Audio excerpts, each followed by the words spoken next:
I thought the woman I loved for 40 years was preparing to leave me. She had been incredibly distant. She was taking secret trips out of state. She was hiding her cell phone and avoiding my gaze at the dinner table. I truly thought my marriage was silently bleeding to death.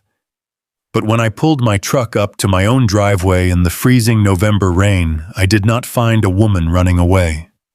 I found my wife standing outside our locked iron gate.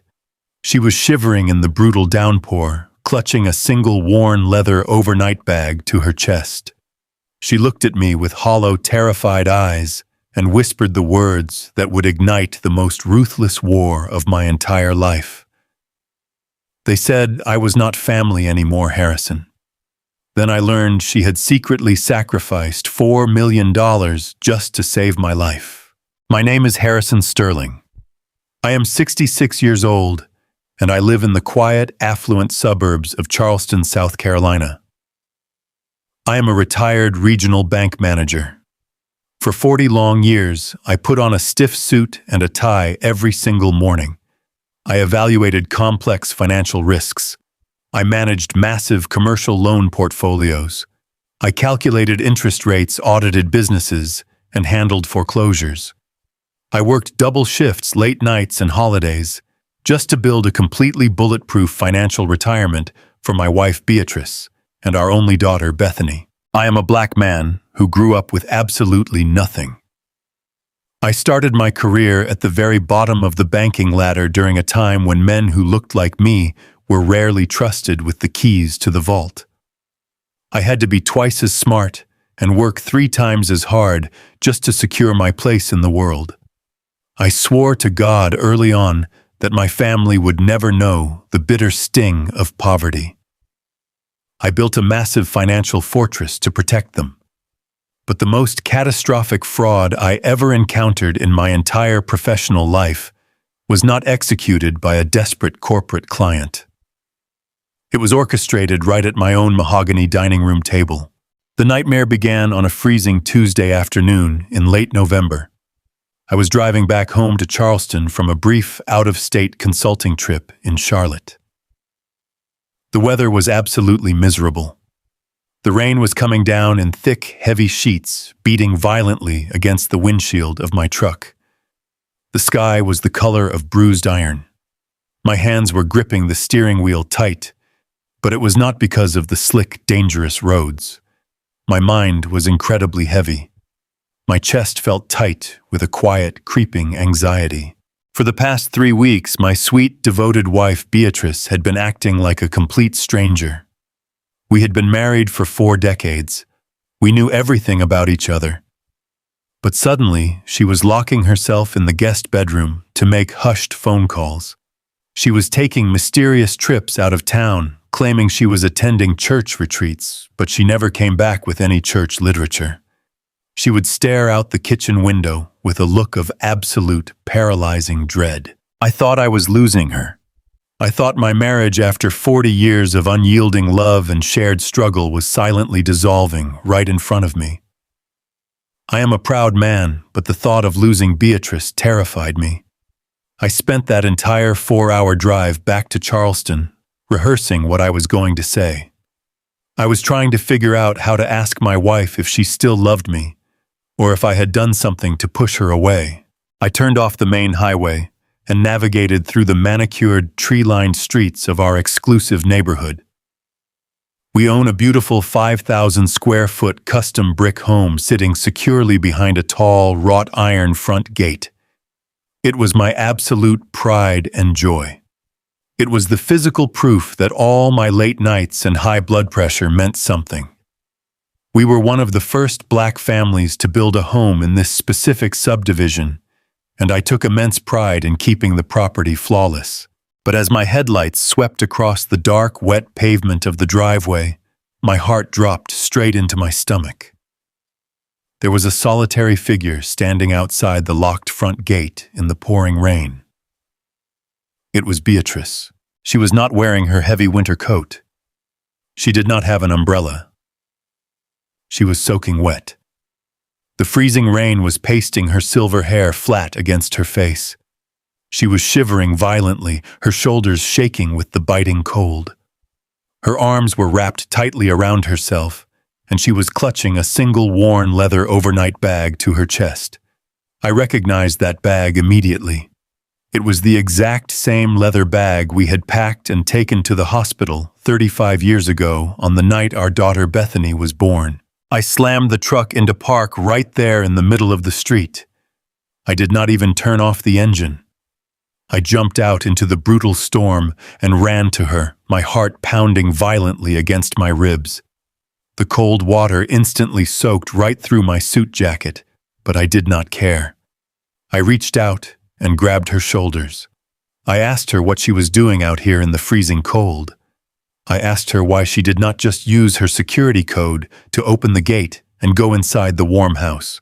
Beatrice looked up at me. Her beautiful, warm brown eyes were completely hollow.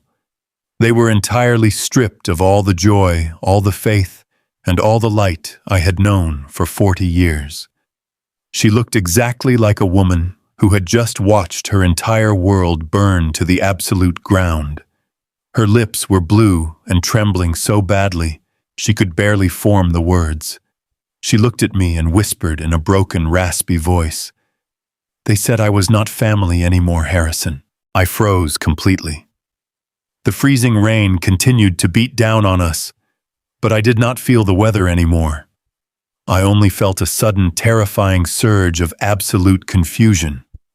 I pulled her tightly against my chest to share my body heat. I asked her who she was talking about. Who could possibly have the audacity to tell my wife she was not family while she stood on the sidewalk of the exact house we built and paid for? Beatrice did not have to answer me. She simply turned her head and pointed a trembling finger past my shoulder. I slowly turned around and looked past my shivering wife straight through the black iron bars of our front gate.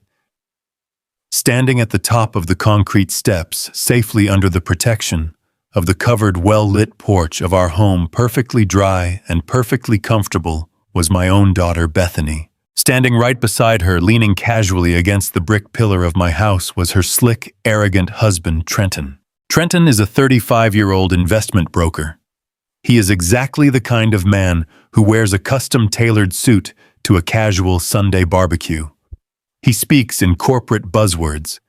He drives a heavily leased luxury sports car, and he always looked down his nose at my traditional, slow and steady commercial banking career. Trenton constantly bragged about his high-risk, high-reward investment strategies. He thought I was just an obsolete, overly cautious old man who did not understand how modern wealth was generated. Beatrice clung to my wet jacket. She was sobbing now, the hot tears mixing with the freezing rain on her cheeks. She told me she had come home from the grocery store and tried to use her brass key, but the deadbolts were completely changed. She told me she tried to use the electronic keypad on the gate, but her master access code had been permanently erased from the system. She told me that Trenton had walked out the front door, handed her that single leather bag containing a few sweaters, and physically locked the iron gate right in her face. I looked at the young man I had welcomed into my family. I looked at the daughter I had sacrificed my entire life to protect, the child I had worked double shifts to send to an expensive private university. Bethany refused to make eye contact with me. She looked down at the porch tiles, crossing her arms over her chest. But Trenton did not look away. He stood proudly on my porch, holding a thick, heavy stack of official legal documents in his right hand. And he was smiling. He was actually smiling, a cold, triumphant, arrogant smile, while my elderly wife stood shivering in the freezing rain on the wrong side of the gate. A massive, violent wave of pure adrenaline rushed through my veins. Every single instinct of a protective husband urged me to climb over that iron fence, march up those concrete steps, and physically tear that arrogant smirk right off his face. But I did not move. I am a man who spent 4 decades calculating risk and analyzing financial predators. My professional training instantly overrode my raw emotion. When you realize you are walking blindly into a hostile, coordinated corporate ambush, anger is entirely useless. You do not shout at a locked gate. You assess the structural damage, you secure your most valuable assets, and you prepare for an absolute methodical demolition. The war had officially arrived at my doorstep, and my son-in-law had no idea that he had just crossed the wrong man. I stood in the freezing rain, with my arm wrapped tightly around my shivering wife. I looked through the thick iron bars of the security gate that I had paid for with decades of hard work. I stared at the massive covered porch of my own 5,000-square-foot brick home.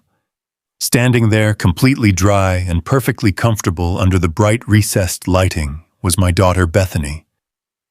Standing right beside her with an arrogant, triumphant posture was her husband Trenton. Trenton is exactly the type of man who measures his entire worth by the brand of his suit and the logo on his car. He is 35 years old and calls himself an independent investment broker. In reality, he is a fast-talking parasite who moves other people's money around and skims his unearned percentage off the top.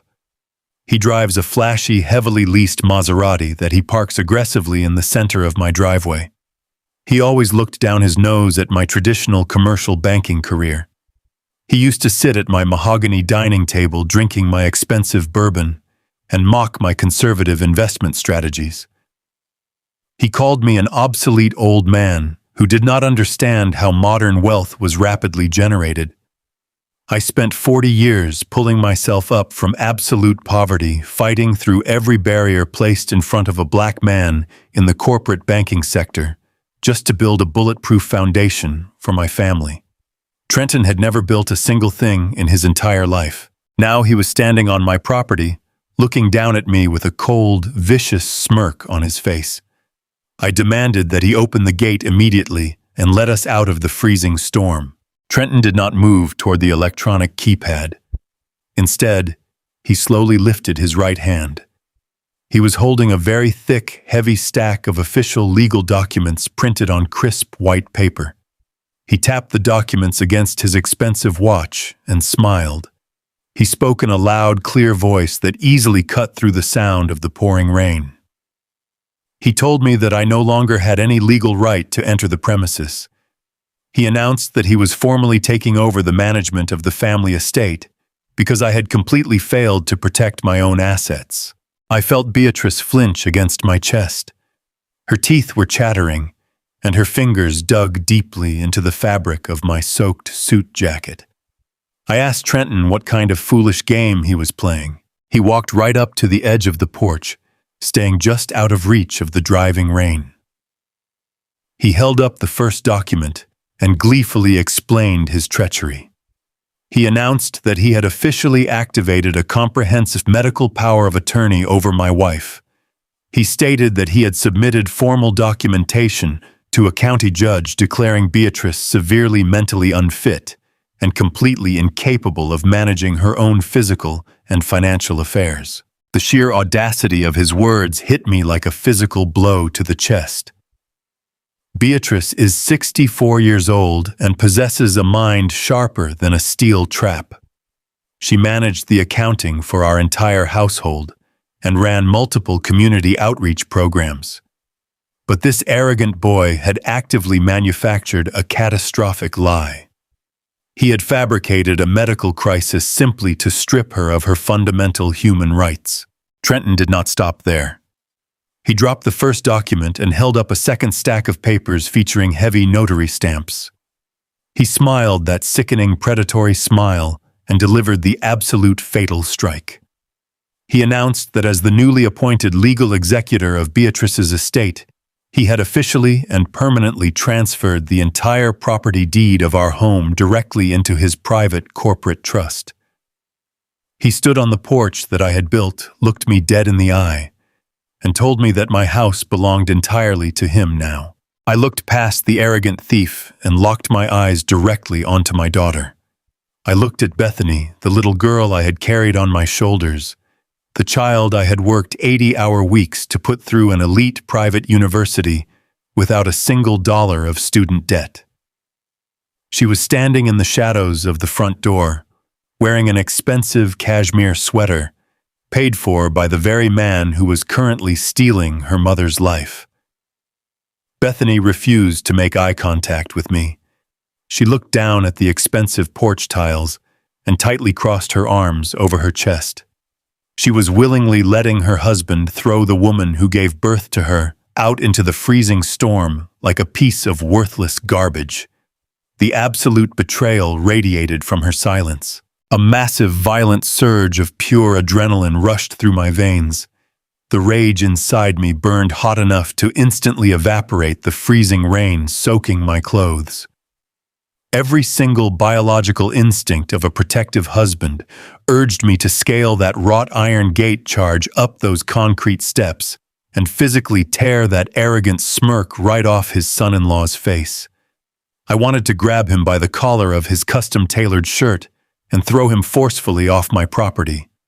I wanted to smash his leased Maserati and drag my cowardly daughter out of the shadows to face the absolute horror of what she had allowed to happen. Any foolish, highly emotional man would have given in to that blinding rage. He would have started screaming curses, throwing wild punches against the locked metal gate, and demanding immediate respect from a boy who had none to give. But Trenton was aggressively waiting for exactly that response. He smoothly pulled a silver smartphone from his tailored trousers and held it up with his thumb hovering directly over the screen. He issued his ultimate devastating threat. He warned me that if I took one single step over the property line, he would instantly call the local police.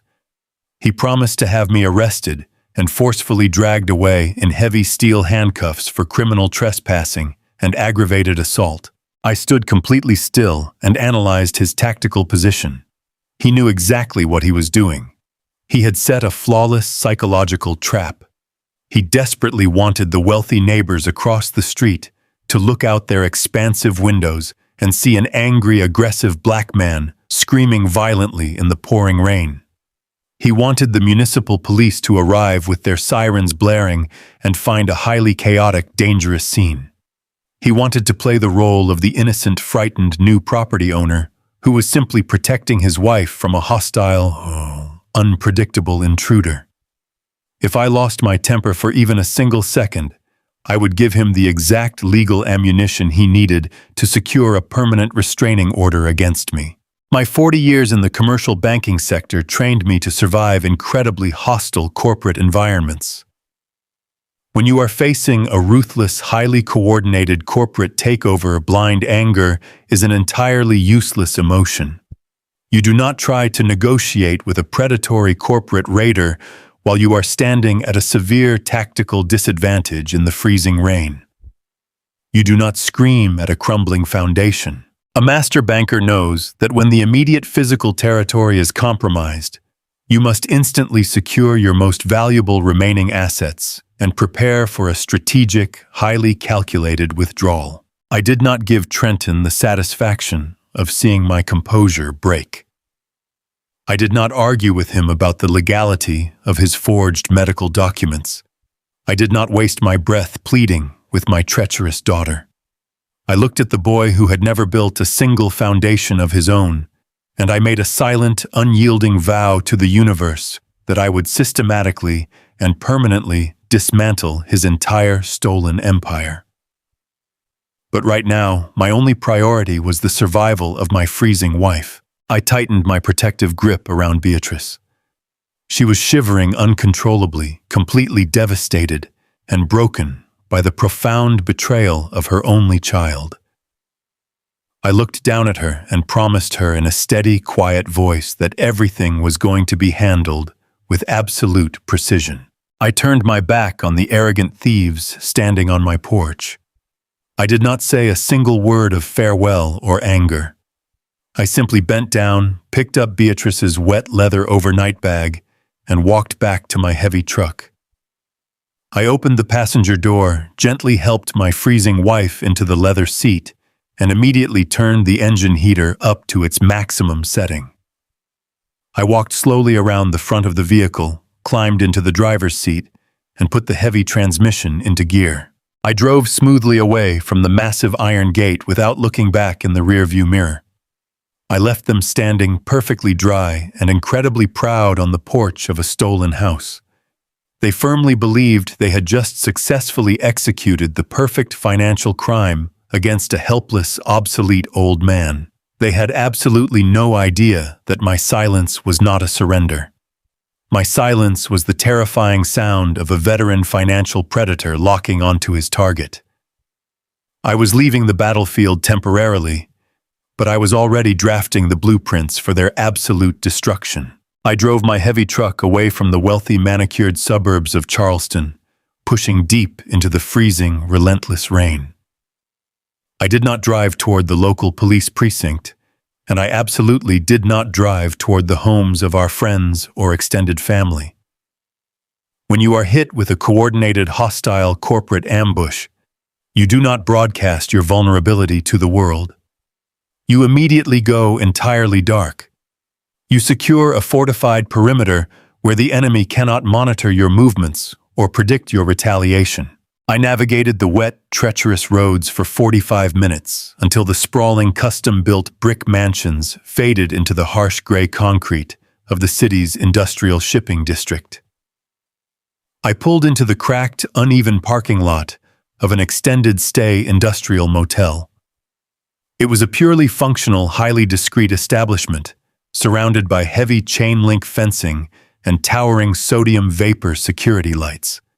It was a place designed for traveling construction crews, dock workers, and people who strictly valued their absolute privacy over luxury.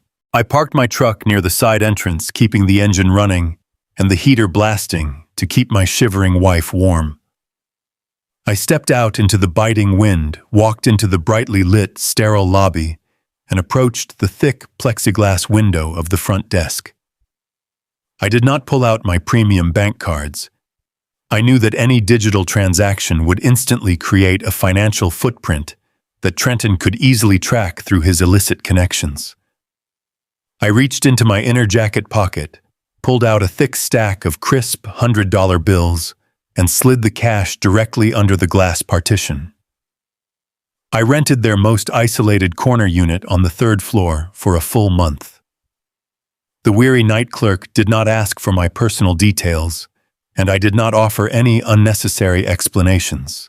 I took the magnetic room key, returned to the truck, and carefully helped Beatrice out of the passenger seat. She was still clutching that worn leather overnight bag against her chest, as if it were a physical shield. I guided her up the exterior concrete stairs, unlocked the heavy metal door, and ushered her into the small, sterile room. It smelled faintly of industrial bleach and stale air. It was a jarring, profound contrast to the 5,000-square-foot luxury home we had shared just hours ago. But right now, this cheap laminate flooring and these concrete walls were the safest place on earth. The very first thing I did was walk over to the single window and pull the heavy, thick blackout curtains completely shut. I locked the deadbolt and engaged the security chain. We were officially off the grid, insulated from the vicious predators who thought they had just won the war. I gently took Beatrice's soaked coat from her trembling shoulders. I found a clean towel in the small bathroom and wrapped it warmly around her freezing neck.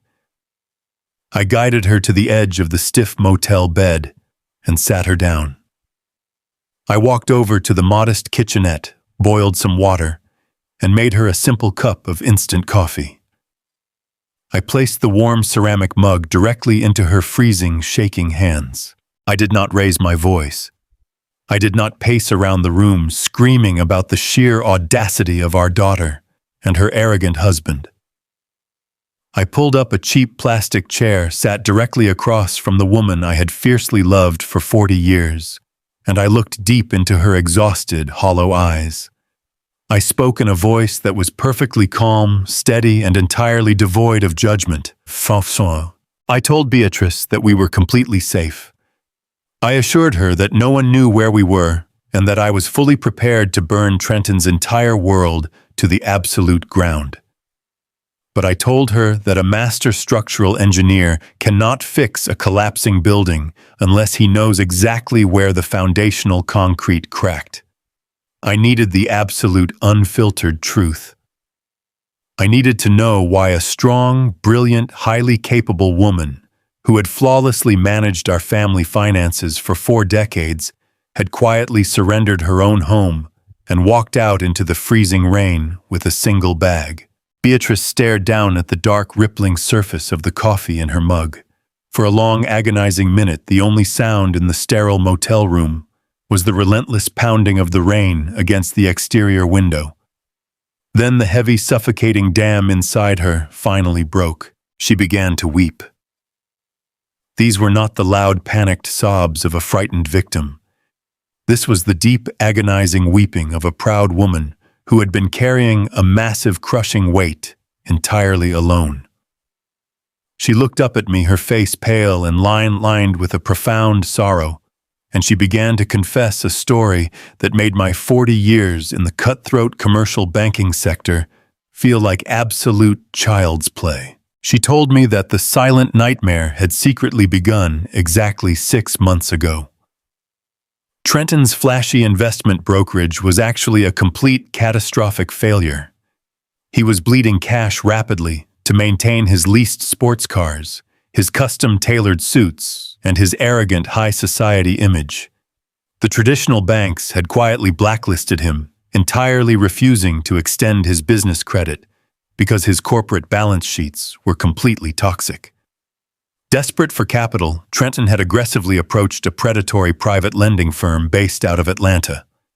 These were shadow lenders, ruthless financial sharks, who operated entirely outside the strict boundaries of federal banking regulations. They specialized in high-risk, massive-interest commercial bridging loans. Trenton requested a massive $4 million commercial loan from this predatory firm. But the shadow lenders were not stupid. They demanded absolute ironclad collateral before they would ever release that kind of cash to a struggling broker. Trenton had absolutely zero liquid assets. He owned nothing but leased cars and fake prestige. So he decided to steal the most valuable asset he had access to. He decided to steal my 40-year banking legacy. Beatrice choked on a sob as she detailed the sheer mechanical cruelty of his crime. Trenton had used his unrestricted access to our home to secretly steal my highly secure physical banking credentials. He bypassed my private home office safe and extracted my regional manager authorization codes, my federal tax identification numbers, and my deep institutional financial history. He meticulously forged my personal signature and applied my pristine corporate banking seal to the primary guarantor documents. Trenton legally positioned me as the absolute primary guarantor on a highly illegal $4 million commercial loan, using my immaculate 40-year financial reputation to secure the cash. The shadow lenders approved the massive loan based entirely on the flawless strength of my stolen identity. Trenton took the $4 million and immediately burned through it. He completely and entirely defaulted on the predatory loan. When the payments aggressively stopped, the shadow lenders did not waste their time chasing a bankrupt 35-year-old boy in a leased car. They came directly for the primary guarantor. They came for me. But they did not call me at the bank. They quietly and maliciously cornered my wife. Beatrice trembled violently as she described the terrifying afternoon 2 men in dark suits had approached her outside her community outreach center. They handed her a thick manila folder containing the forged loan documents bearing my exact signature. They delivered a cold, absolute ultimatum. They told her that if the $4 million was not paid in full in cash within 30 days, they would completely bypass civil court. They would hand the forged federal loan documents directly to the Federal Bureau of Investigation and the Securities and Exchange Commission. Beatrice looked at me with tears streaming down her face and explained the absolute terror that paralyzed her soul. She knew exactly what a massive federal wire fraud investigation would mean for a black man who had spent his entire life building respect in the corporate banking sector. The federal authorities would not pause to listen to my desperate explanations. They would see my verified signature on a massive fraudulent loan. They would instantly freeze my commercial accounts permanently, strip away my banking license, seize my hard-earned pension, and drag my reputation through the mud. She knew they would lock a 66-year-old man in a federal penitentiary for the rest of his natural life. She told me she wanted to run to me immediately to show me the documents and beg me to fix it. But she was terrified that the sheer stress and the profound betrayal of our own daughter's husband would trigger a massive, fatal heart attack. She firmly believed that telling me the truth would literally kill me. So she made a quiet, agonizing decision to absorb the massive, devastating blow entirely on her own.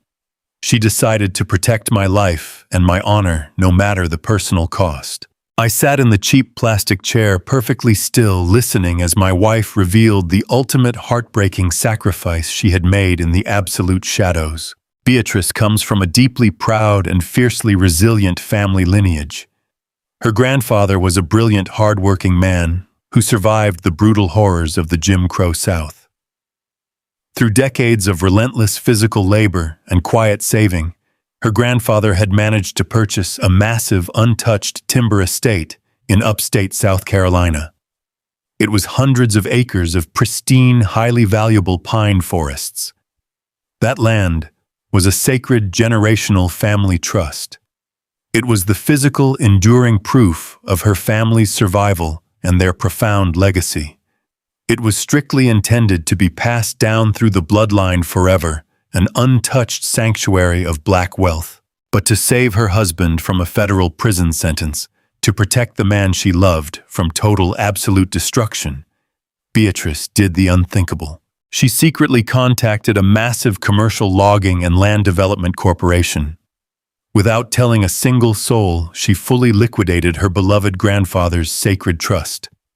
She sold the blood, the sweat, and the legacy of her ancestors to generate exactly $4 million in pure, untraceable cash. It was a devastating, heartbreaking transaction that quietly tore her soul to pieces. She took that massive $4 million cashier's check and quietly handed it over to the predatory shadow lenders. She paid off Trenton's massive fraudulent debt in full. She essentially bought back the forged documents and buried the evidence of his massive federal wire fraud, entirely convinced that she had just successfully purchased my absolute freedom and preserved my banking legacy forever. I sat in that cheap plastic chair listening to my wife breathe heavily. I thought the horror had reached its absolute bottom when she told me she sold her grandfather's land. That land was our anchor. It was the physical proof that our ancestors had survived the brutal reality of the Jim Crow South. Her grandfather had worked himself to the bone to secure those hundreds of acres of timber in upstate South Carolina. It was sacred soil. It was generational wealth meant to protect our bloodline forever.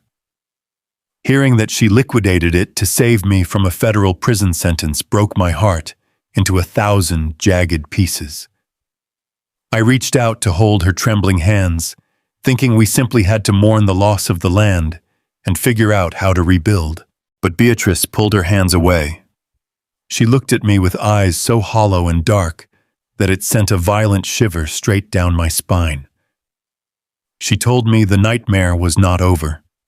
She told me the $4 million never made it to the predatory shadow lenders. I stared at her in absolute confusion. I asked her exactly what she meant. She took a slow, agonizing breath and explained the true depth of the corporate ambush our own daughter had orchestrated.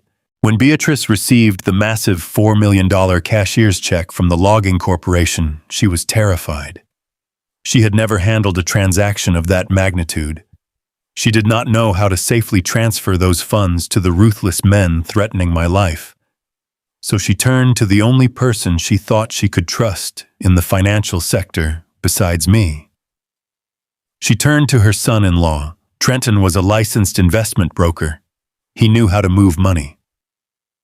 Beatrice brought the check directly to his flashy downtown office. She wept in his expensive leather chair and begged him to act as her intermediary. She begged him to take the funds, negotiate quietly with the shadow lenders, pay off the forged commercial loan, and secure the fraudulent documents before the federal authorities could destroy my banking legacy. Trenton looked his weeping mother-in-law right in the eye, placed his hand over his heart, and promised her he would handle everything with absolute discretion. He took the $4 million check and told her to go home and rest. He never paid the lenders a single dime. Beatrice discovered the terrifying truth just 4 days ago. The same two men in dark suits had cornered her again outside the grocery store. They demanded their money. They told her the 30-day deadline was rapidly approaching, and they were preparing to send the forged documents directly to the Federal Bureau of Investigation. Beatrice was paralyzed with pure terror. She drove straight to Trenton and Bethany's luxury apartment, completely frantic, demanding to know why the debt had not been settled. That is when the final devastating layer of the betrayal was revealed.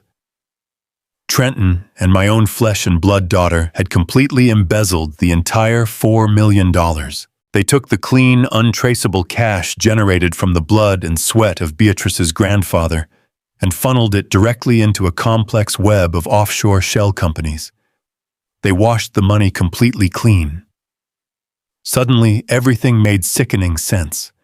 The brand-new leased Maserati parked in my driveway. The sudden influx of designer clothes Bethany was parading around in. The lavish country club memberships they bragged about at Sunday dinners. They were not funding their extravagant high society lifestyle with brilliant investment strategies or hard work. They were burning the sacred generational wealth of our ancestors to finance their arrogant, shallow existence.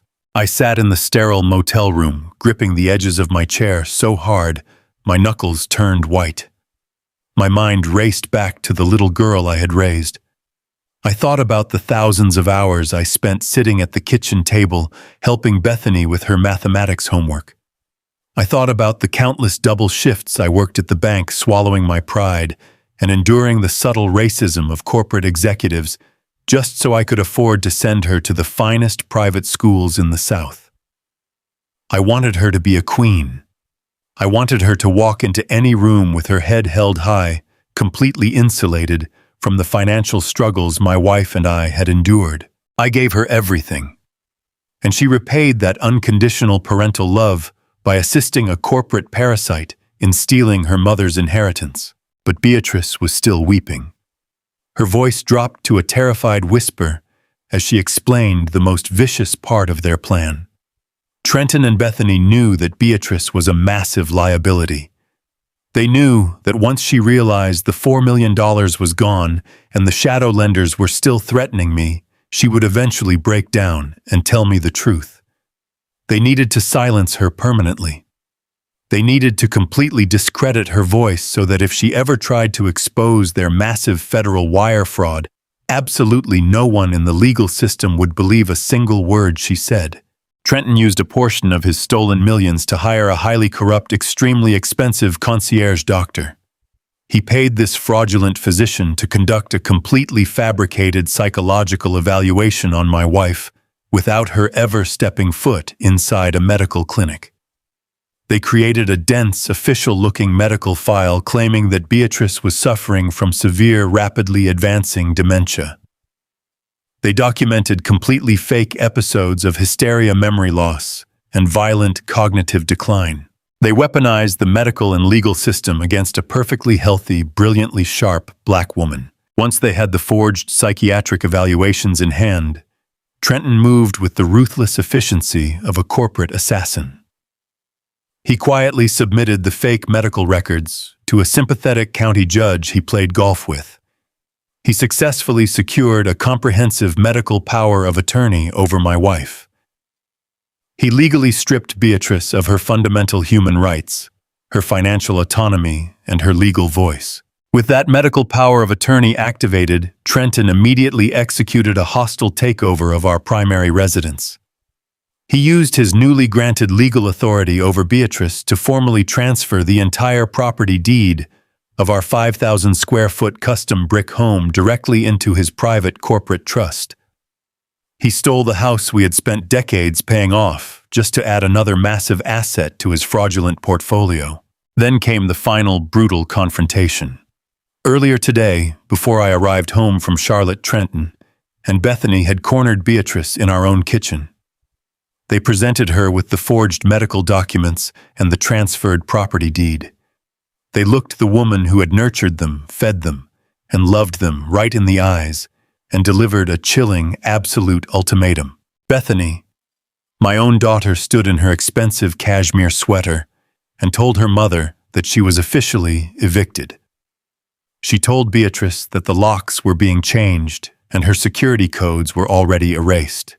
Beatrice begged them for mercy. She dropped to her knees on the kitchen floor and pleaded with her daughter. She asked how they could possibly steal her family land and then throw her out onto the street. She threatened to call the police and tell them everything about the stolen $4 million and the shadow lenders. Trenton simply laughed. He knelt down next to his weeping mother-in-law and laid out his flawless, terrifying blackmail scheme. He told her that if she made a single phone call to the authorities, or if she ever breathed a single word of this to me, he would immediately take the original forged commercial loan documents containing my signature and hand them directly to the Federal Bureau of Investigation.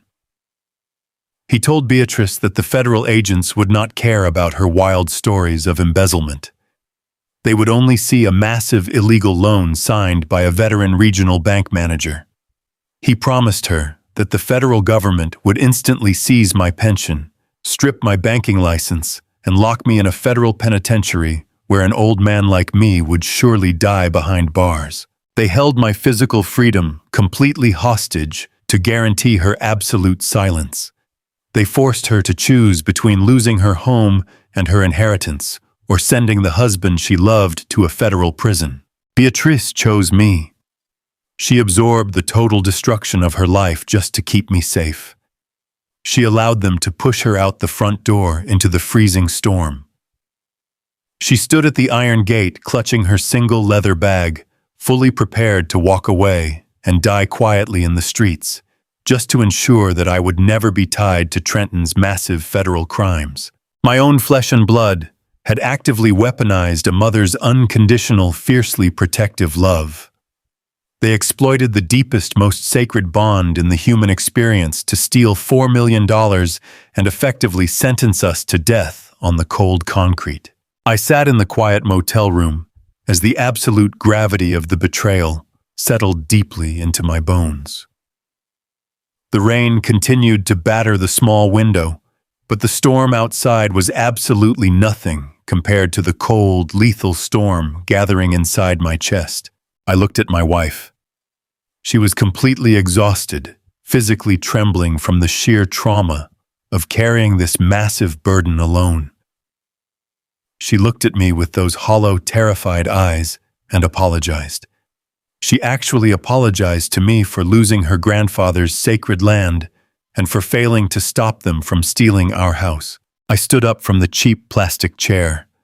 I walked over to the bed, sat down beside her, and pulled her tightly against my shoulder. I wrapped my arms around her and held her until her violent shivering finally stopped. I did not shed a single tear. Tears are a biological response to sorrow and grief. I had rapidly moved far beyond sorrow.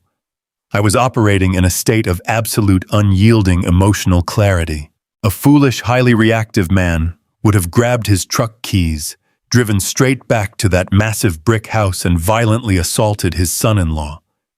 He would have broken down the front door and demanded immediate loud justice. But screaming at a corporate predator only reveals your hand. It gives them the vital opportunity to destroy evidence, call their expensive lawyers, and fortify their defensive positions. I am not a foolish man. I spent my entire adult life mastering the complex architecture of commercial finance. I know exactly how massive wealth is built, and more importantly, I know exactly how it is systematically destroyed. Trenton thought he was a brilliant financial shark. He thought he had executed the perfect, inescapable corporate crime against two helpless, obsolete old people. He completely failed to realize that by bringing the federal government into his blackmail scheme, he had unknowingly stepped into my specific arena. He thought he could use my pristine banking legacy as a weapon against my wife. He had absolutely no idea that my legacy was backed by decades of ruthless corporate survival tactics and a network of highly capable men who absolutely despised white-collar predators. I kissed my wife gently on the forehead. I told her in a voice as calm and steady as a ticking clock that she never had to apologize to me again. I told her that her grandfather's sacrifice would not be in vain. I promised her that the arrogant boy in the leased Maserati and the daughter who had betrayed her own blood were about to experience the absolute terrifying wrath of a man who builds bulletproof foundations. I told Beatrice to rest. I pulled the thin motel blanket over her shoulders and watched her close her exhausted eyes. Then I stood up, walked over to the small laminate desk, and picked up my cell phone. I did not call the local police precinct. I did not call a family mediator. I scrolled through my encrypted contact list and found the exact number of a man who specialized in complete, absolute, and catastrophic legal annihilation. The emotional mourning period was officially over. The tactical demolition was about to begin. I sat on the edge of that stiff motel bed and watched my wife sleep. Her breathing was finally steady, but the deep lines of betrayal were permanently etched into her beautiful face. The freezing rain continued to beat against the single window of our room. Just moments ago, my heart had been breaking for her. But as I watched her rest, the sorrow inside my chest entirely evaporated. It was instantly replaced by a cold, absolute, and terrifying clarity. I am a man who spent 40 years navigating the treacherous waters of commercial banking. I survived in boardrooms where men who looked like me were actively set up to fail. I did not survive by giving in to panic. I survived by understanding the exact mechanics of power. A weak man would have picked up his phone and dialed the local police precinct. He would have begged a patrol officer to intervene in a massive domestic dispute. But I knew exactly how local authorities operated in the wealthy suburbs of Charleston. Trenton would simply greet the officers in his custom-tailored suit, standing in the foyer of a 5,000-square-foot home. He would hand them the forged psychiatric evaluations and the signed property deed. The police would look at the documents, declare it a civil matter, and walk away. Local law enforcement does not possess the jurisdiction or the financial literacy to investigate a $4 million offshore embezzlement scheme.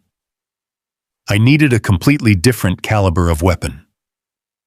I reached for my cell phone and opened my encrypted contact list.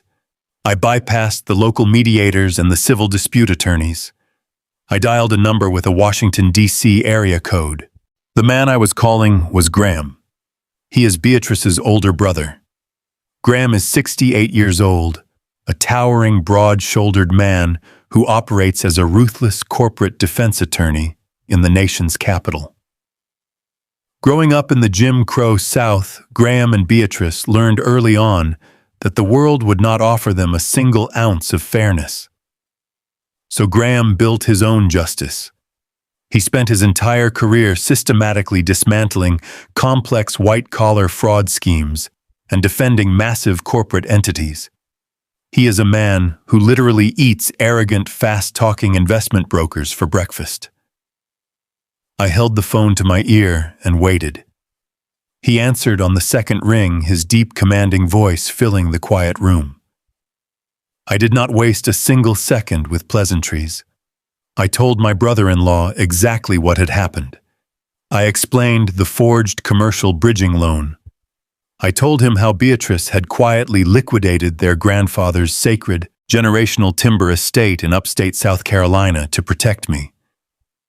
I detailed how Trenton and our own daughter Bethany had completely embezzled the $4 million in clean cash, fabricated vicious psychiatric evaluations, and physically locked his sister out into the freezing rain.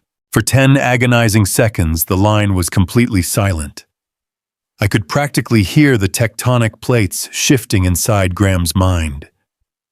When he finally spoke, his voice was so incredibly cold, it sent a shiver down my spine. He told me to keep Beatrice completely off the grid and to send him the exact address of the industrial motel. He said he was canceling all of his federal court appearances for the week and chartering a private flight down to Charleston immediately. He told me that by the time he was finished, my son-in-law would not just be bankrupt. He would be entirely erased from the financial system. Graham arrived at the motel just before dawn. The freezing rain had finally stopped, leaving a thick, damp fog hanging over the cracked concrete parking lot. He stepped out of a black town car wearing a pristine charcoal suit, carrying a heavy leather briefcase and 2 highly secured laptop computers. He looked completely out of place, standing in the shadow of the cheap industrial motel. But his eyes were burning with a fierce, absolute determination. I unlocked the heavy metal door and let him inside. He walked straight over to the bed, leaned down, and gently kissed his sleeping sister on the forehead. Then he turned to me, took off his suit jacket, and rolled up his sleeves. In less than 20 minutes, we transformed that miserable, cheap motel room into a fully operational, high-tech financial war room. Graham booted up his secured laptops and connected them to a private encrypted network. We sat down at the small laminate dining table, and the tactical demolition officially began. I asked Graham if we should file an immediate civil injunction to freeze the deed of my house. He shook his head, looking at me with absolute predatory focus. He explained that a standard civil lawsuit was a massive, dangerous trap. He told me that Trenton had effectively stolen $4 million in clean, untraceable cash.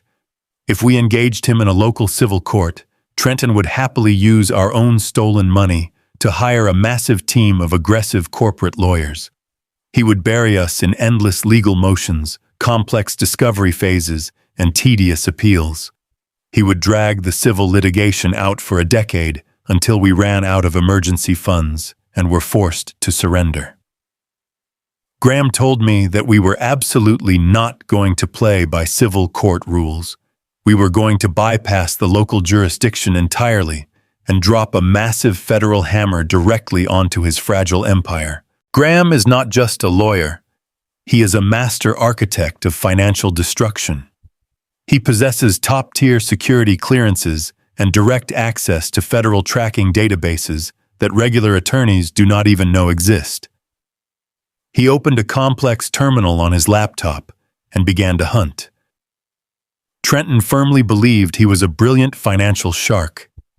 He thought he had successfully washed Beatrice's $4 million through a sophisticated network of offshore shell companies. He assumed his digital tracks were completely invisible. But Graham smiled a cold, humorless smile as his fingers flew across the keyboard. He told me that arrogant young brokers always make the exact same catastrophic mistakes.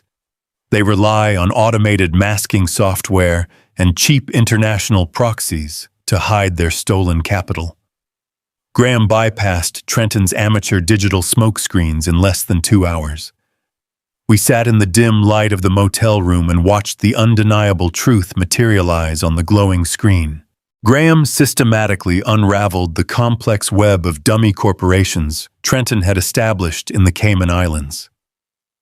He traced the exact digital footprint of Beatrice's $4 million cashier's check. We tracked every single fraudulent transfer, every fake vendor invoice, and every single illegal wire movement.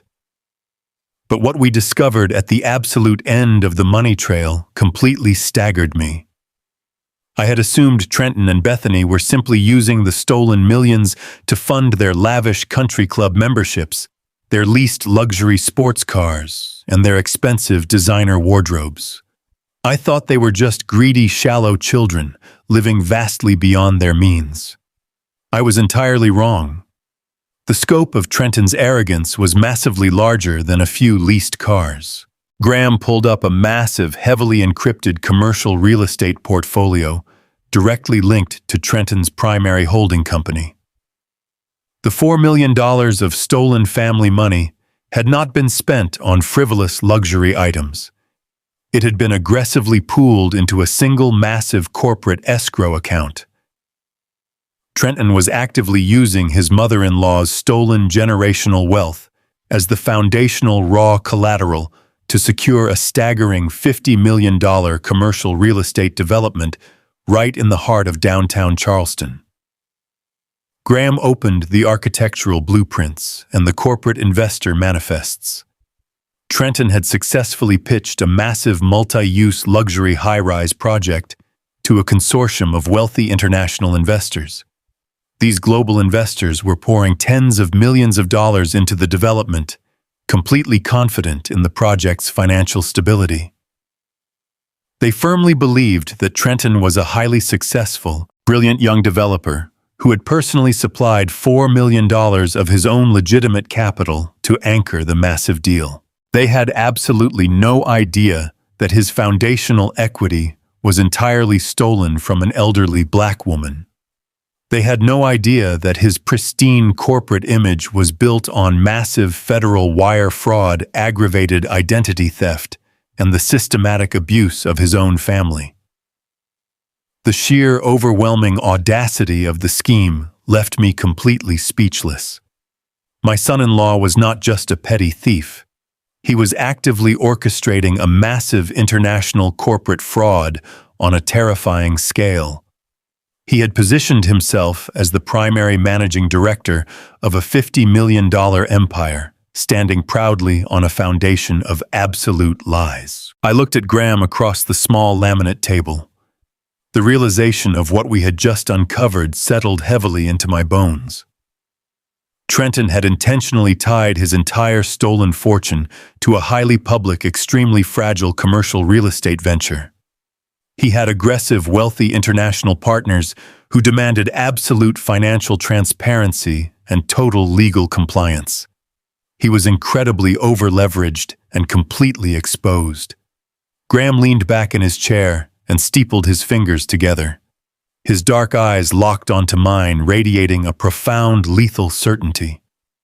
He told me that Trenton had unknowingly built a massive house of cards on top of a highly active federal landmine. Because Trenton had used the stolen $4 million as the primary collateral for the $50 million international loan, the entire downtown development project was now inextricably linked to a massive federal felony. Graham explained the brutal mechanics of our impending retaliation.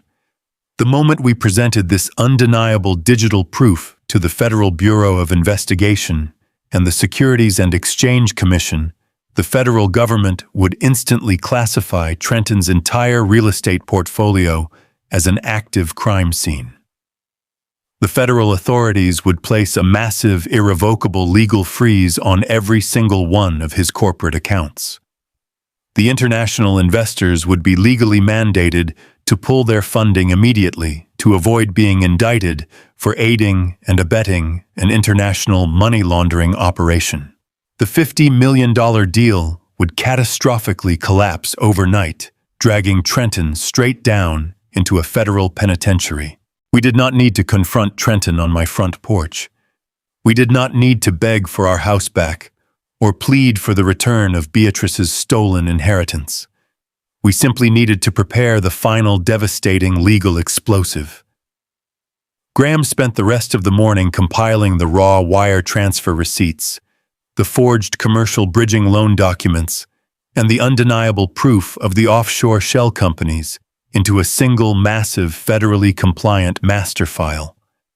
He worked with the cold, unyielding precision of a man who was preparing to permanently erase a predator from the corporate sector. I sat beside him reviewing the documents, verifying my forged signature, and solidifying the absolute timeline of the betrayal. My daughter Bethany, had willingly traded her own mother's safety for a seat at the table of a fraudulent empire. She had chosen the illusion of high society wealth over the unbreakable bond of our family. That choice had permanently severed her from my protection. As the morning sun finally broke through the gray winter clouds, casting a harsh, pale light into our cheap motel room, the tactical demolition plan was fully finalized. The blueprint for Trenton's absolute destruction was perfectly drawn. We were no longer hiding in the shadows. We were actively arming the trap. But Trenton, blinded by his own staggering arrogance, was entirely oblivious to the massive storm gathering just a few miles away. He firmly believed he had successfully neutralized the only threats to his empire.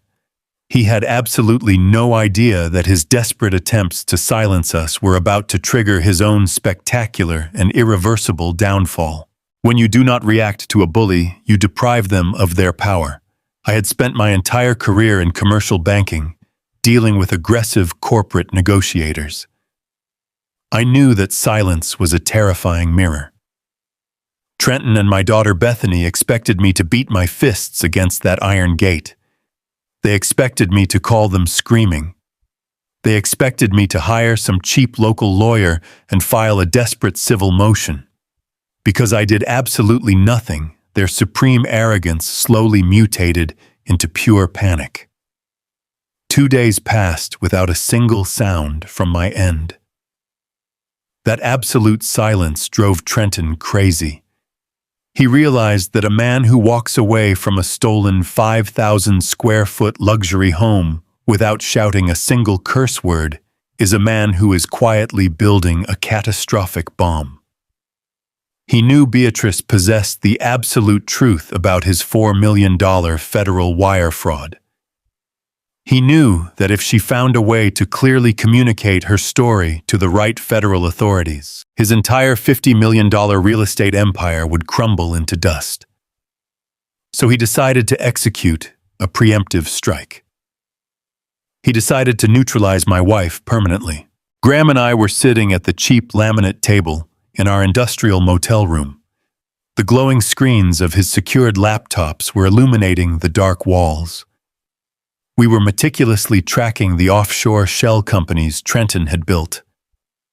Beatrice was sitting on the edge of the stiff bed.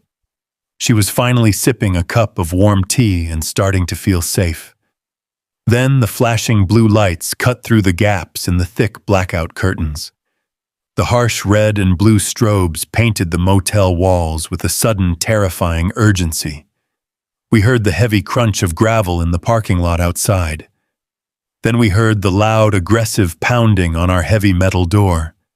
It was not a polite knock. It was the heavy, authoritative pounding of municipal law enforcement. My heart hammered violently against my ribs. For a black man of my generation, municipal police arriving unannounced at your door never brings good news. I walked slowly to the door and looked through the small glass peephole. Standing on the wet concrete walkway were 2 large uniformed police officers.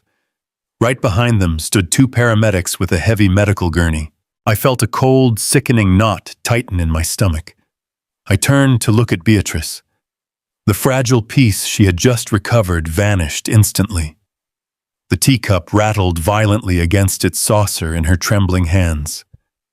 She knew exactly why they were here. This was the exact terrifying nightmare Trenton had promised her. He had warned her that he would use his fabricated medical documents to declare her insane and lock her away in a state-run psychiatric facility. He was making good on his vicious threat. Beatrice is a proud black woman whose grandfather survived the brutal Jim Crow South to build a massive timber estate. Her mind is a flawless archive of our family history and our financial legacy. The absolute worst fate she could possibly imagine was being locked inside a sterile municipal psychiatric ward, heavily medicated and stripped of her dignity. Trenton knew exactly how to weaponize her deepest fears. He knew that society is incredibly quick to disregard the testimony of an elderly person who has been formally labeled with severe dementia. If he successfully forced her into a mandatory 72-hour psychiatric hold, he would ensure she was pumped full of heavy sedatives prescribed by his corrupt concierge doctor. By the time the hold expired, her mind would be clouded, her spirit would be broken, and no federal investigator would ever believe her claims of a massive offshore wire fraud syndicate. It was a flawless, ruthless legal trap designed to permanently bury the truth under a mountain of fake medical paperwork. I unlocked the deadbolt and pulled the heavy door open. I did not raise my voice. I stood squarely in the doorway and asked the officers how I could help them. The taller officer rested his hand near his heavy utility belt.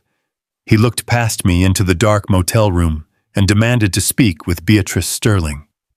He stated that they had received an urgent emergency call for a welfare check from a highly concerned family member.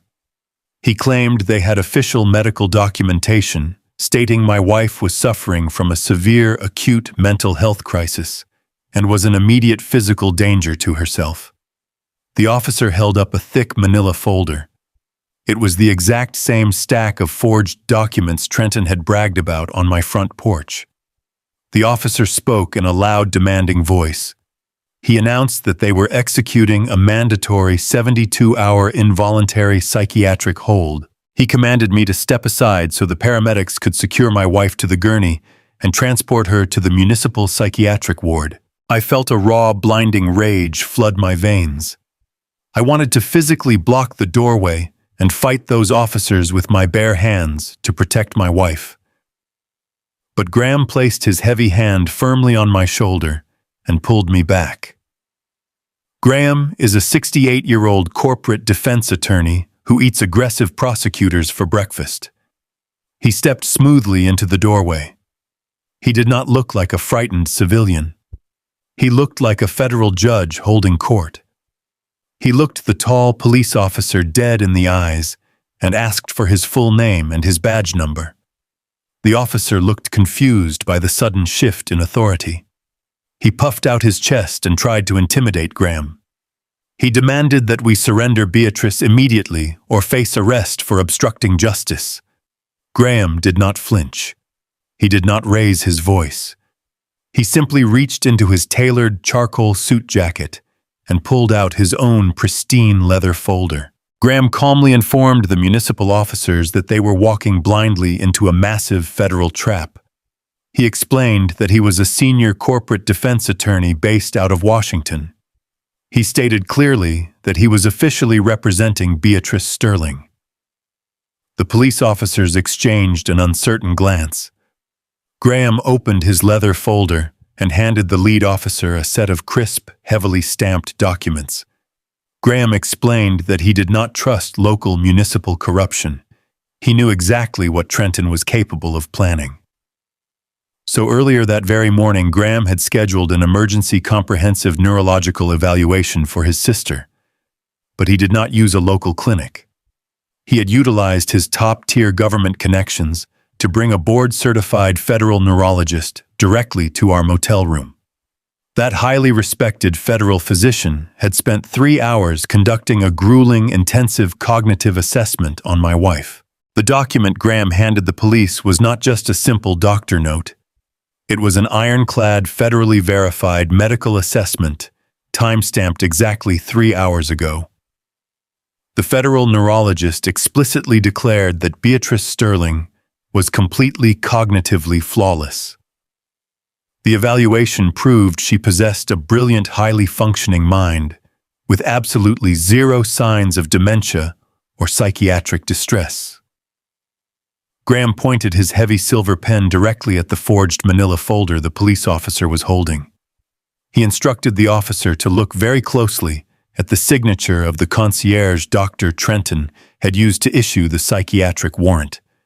Graham revealed that his legal team had already pulled that specific local doctor into their federal background check.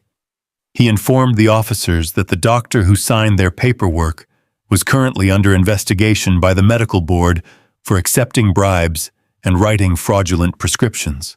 Graham did not just hand the officers a piece of paper. He delivered a masterful, chilling legal prosecution right there on the wet concrete walkway. He systematically deconstructed their entire municipal authority.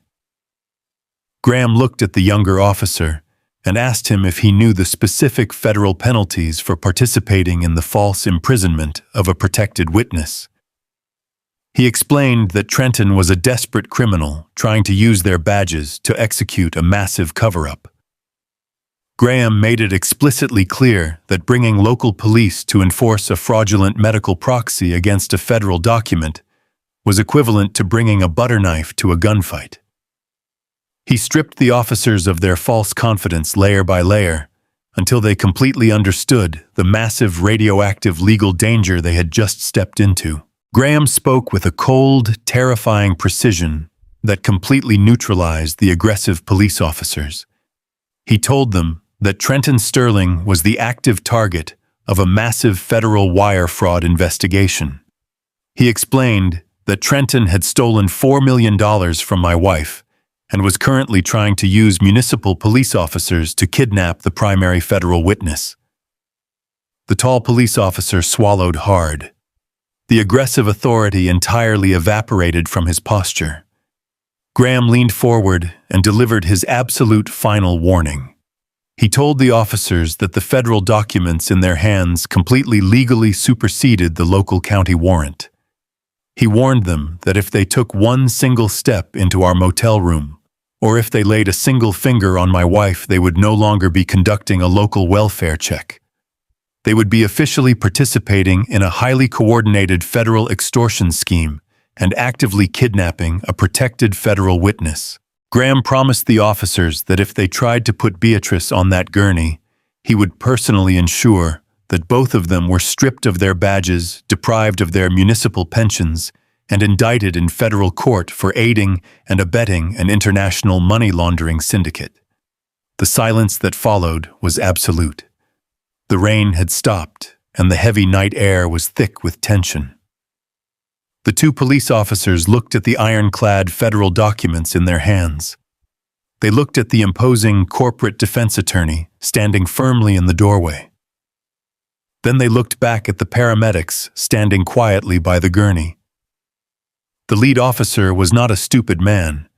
He instantly realized that a wealthy suburban investment broker had just tried to use him as a disposable pawn in a very dangerous corporate war.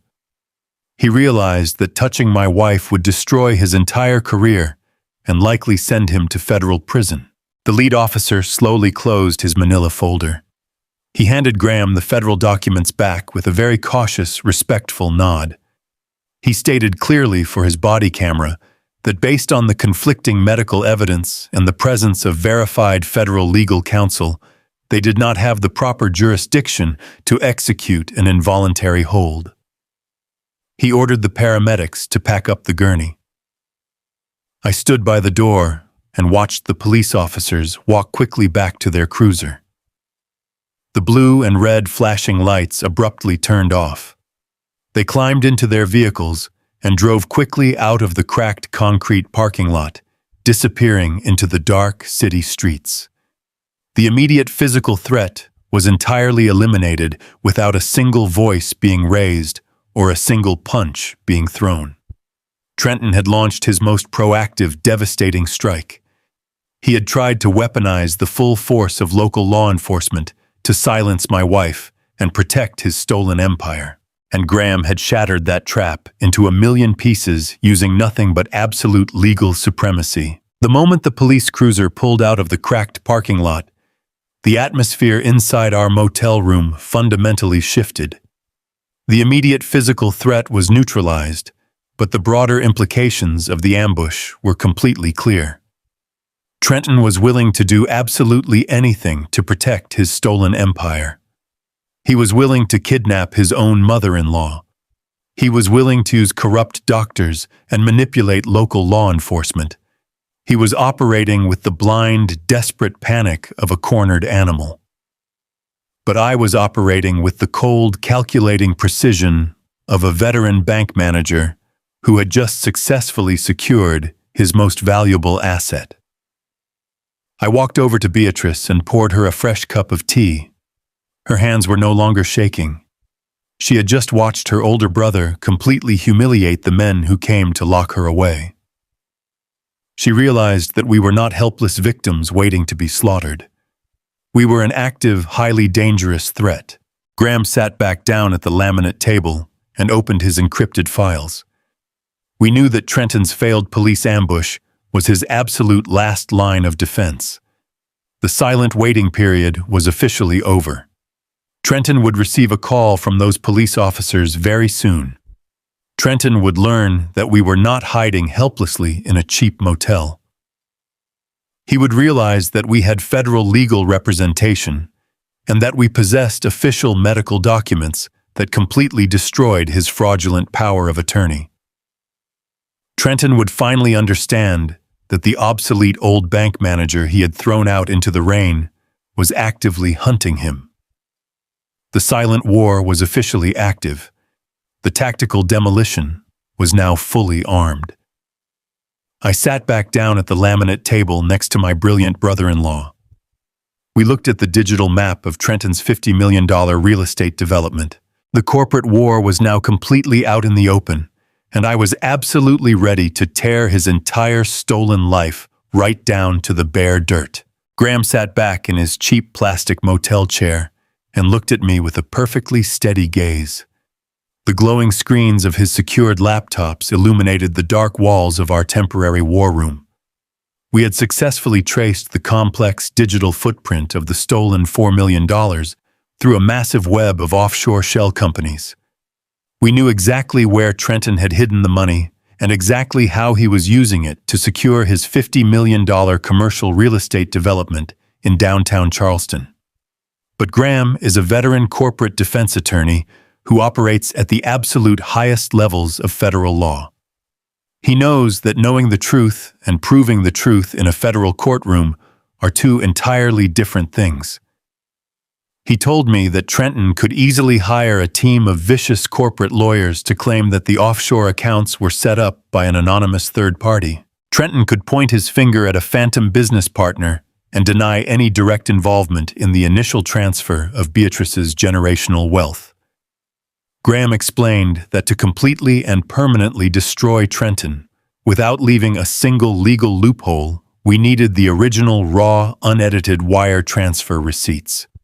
We needed the exact digital files proving that Trenton himself initiated the catastrophic theft from his own computer. We needed the smoking gun.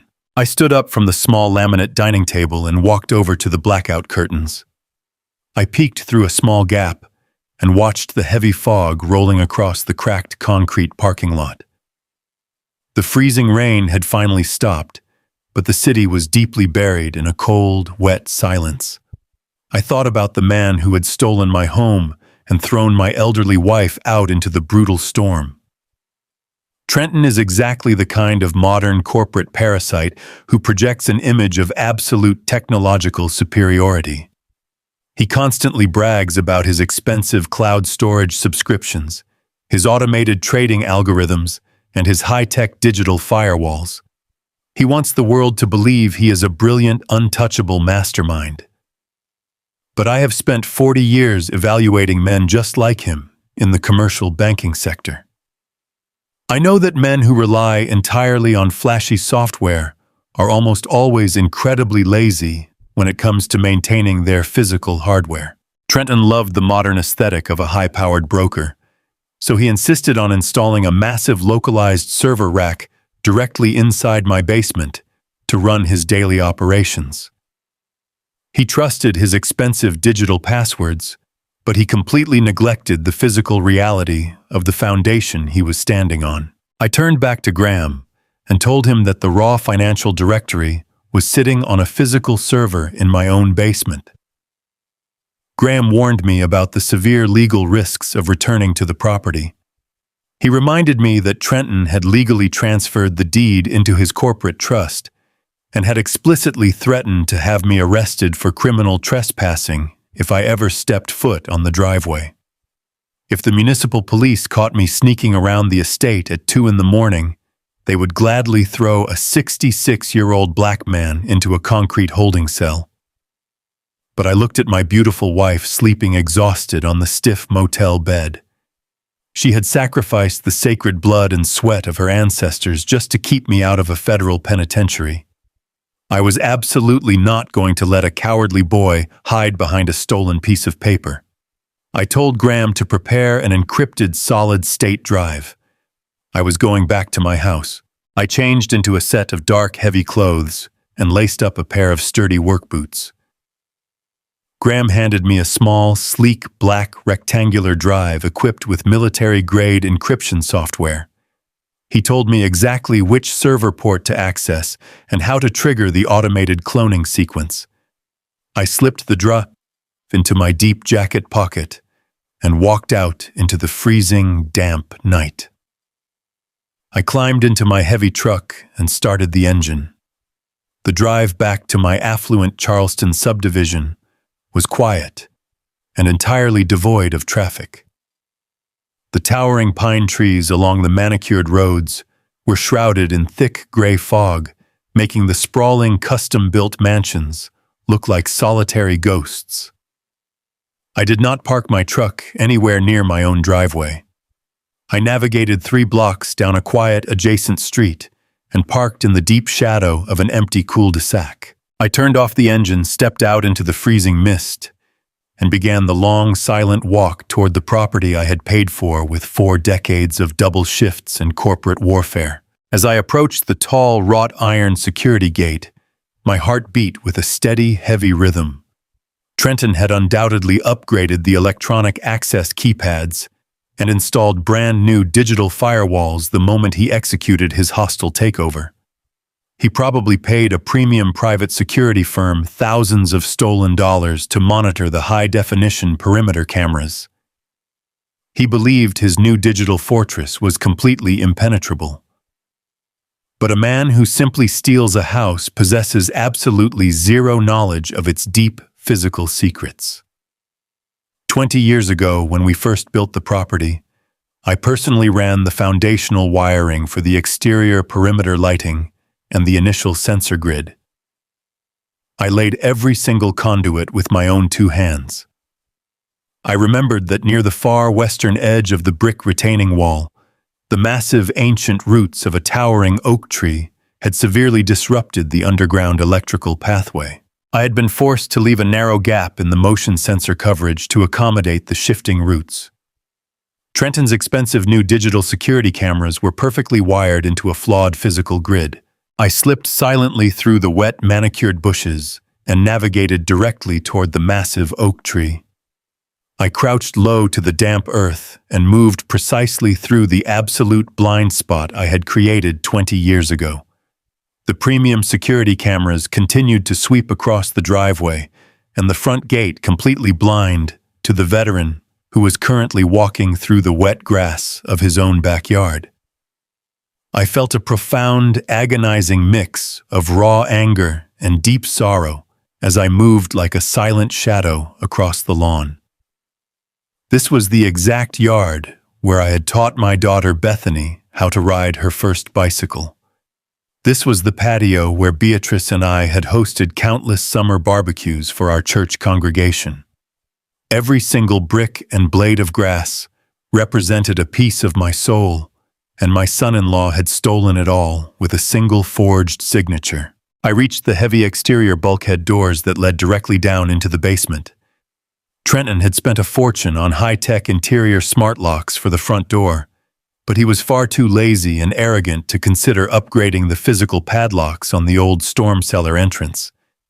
He genuinely believed that corporate security only existed on a glowing smartphone screen. I reached into my pocket and pulled out my original heavy brass key. He had been so focused on waving those forged medical documents in my face that he never even demanded I surrender my physical keys. I inserted the brass key into the old padlock. It turned with a satisfying heavy click. I carefully lifted the heavy metal storm door, wincing slightly at the quiet groan of the hinges. I slipped down the steep concrete stairs and quietly pulled the heavy door shut above me, plunging myself into the pitch-black basement. The air down there was cool, damp, and incredibly familiar. I did not need to turn on a single light to navigate the space. I walked slowly across the concrete floor, guided entirely by memory and the quiet, steady humming sound vibrating from the far corner. As I rounded the large structural support pillar, I saw the glowing blue and green LED lights of Trenton's localized server racks. They were stacked perfectly in a towering metal cage blinking rapidly in the absolute darkness. This was the physical brain of his fraudulent empire. This was where he aggressively processed his algorithmic trades, hoarded his stolen documents, and maintained his local backups. He kept this server running 24 hours a day to project the illusion of constant, massive wealth generation. I approached the humming metal cage and knelt down on the cold concrete. I pulled the small, black encrypted solid-state drive from my jacket pocket. Graham had given me explicit instructions on how to bypass the localized operating system. I located the primary administrative port on the back of the master server box. I took a slow, deep breath to steady my trembling hands and plugged the drive directly into the port. A small red indicator light on the drive instantly blinked to life, followed by a steady pulse of bright green. The automated cloning sequence had officially begun. I stood up and watched the progress bar slowly illuminate a tiny digital screen on the face of the drive. The process was entirely silent, but it felt incredibly loud in my chest. I stood completely still in the dark basement and looked up at the thick wooden ceiling beams directly above my head. Just 2 floors up, resting in the massive primary bedroom of my stolen home, my treacherous daughter Bethany and her arrogant husband Trenton were sleeping soundly in their expensive high-thread count sheets. They were likely dreaming about the lavish European vacations and the luxury sports cars they were going to purchase using Beatrice's liquidated timber estate. They were perfectly warm and entirely comfortable, completely confident that they had successfully discarded me like a piece of worthless garbage. They believed they had effectively sentenced my wife and me to die in a miserable extended stay motel. The sheer magnitude of their betrayal burned in my throat like swallowing broken glass. My own flesh and blood had eagerly traded the unconditional love of her parents for a temporary seat at a fraudulent table. My heart hammered violently against my ribs as I waited in the heavy darkness. If the old wooden floorboards creaked under my weight, if the basement door shifted in the winter wind, if Trenton suddenly woke up thirsty and decided to come downstairs for a glass of water, my entire mission would be instantly destroyed. The local municipal police would arrive with their sirens blaring, and I would be dragged out of my own home in heavy steel handcuffs. Trenton would eagerly film my arrest on his smartphone and use the footage to permanently cement his false narrative about a dangerous, unstable old man. I forced myself to remain completely frozen, staring intensely at the blinking green light on the solid-state drive. The digital progress bar crawled forward with agonizing slowness. I thought about Beatrice weeping in the motel room, sacrificing her grandfather's sacred legacy just to keep me safe. I channeled every single ounce of my corporate discipline to suppress the overwhelming urge to march upstairs and drag Trenton out of his expensive bed by his throat. After what felt like a painful eternity, the small drive finally emitted a single sharp vibration. The digital screen displayed a solid green checkmark. The massive data transfer was complete. I had successfully cloned his entire raw, localized financial directory. I reached out and quickly pulled the drive from the server port, plunging the corner of the basement back into the steady, blinking blue light of the humming cage. I slipped the heavy drive securely into my inner jacket pocket. I now possessed the absolute definitive proof of his massive federal embezzlement. I had the raw, unedited wire transfer receipts, proving he actively moved the $4 million. I had the original digital files containing the exact metadata of my forged signature. I even had the raw, unencrypted communication logs between Trenton and the predatory shadow lenders in Atlanta, detailing their aggressive extortion tactics. I turned my back on the blinking server rack and walked silently across the concrete floor toward the storm stairs. I pushed the heavy metal doors open and stepped back out into the freezing fog. I locked the brass padlock exactly as I had found it, leaving absolutely no trace of my physical presence. I moved like a ghost back through the blind spot near the ancient oak tree, bypassing the premium security cameras one final time. As I walked down the quiet manicured street toward my parked truck, I did not feel like a broken, evicted old man. I felt like a veteran financial predator walking away with the absolute keys to the kingdom. Trenton and Bethany were still sleeping soundly in their stolen bed, completely unaware that the obsolete bank manager they had mocked was currently driving away with the ultimate weapon needed to permanently shatter their entire world. I started my truck engine and drove back into the dark city, armed with the raw data required to execute their absolute destruction. I walked back into the sterile, brightly lit lobby of the extended stay industrial motel just as the sun was beginning to break through the thick, gray winter clouds. The freezing rain had finally subsided, leaving a heavy, damp chill in the air, but I did not feel the cold. I felt a profound, burning heat radiating entirely from within my chest. I carried the small black military-grade encrypted solid-state drive deep inside my heavy jacket pocket. It felt heavier than a block of solid gold. That tiny piece of plastic and silicon held the absolute, undeniable truth of Trenton's massive financial crimes. I climbed the exterior concrete stairs, my work boots making a steady, rhythmic sound against the metal grates, and unlocked the heavy door to our room. Beatrice was still sleeping soundly under the thin motel blankets. The sheer exhaustion of her silent, agonizing sacrifice had finally taken over her body. Graham was sitting exactly where I had left him, at the cheap laminate dining table. The glowing screens of his secured laptops cast a pale blue light across his sharp, focused features. I walked over, reached into my pocket, and placed the encrypted drive silently onto the table. Graham did not say a single word.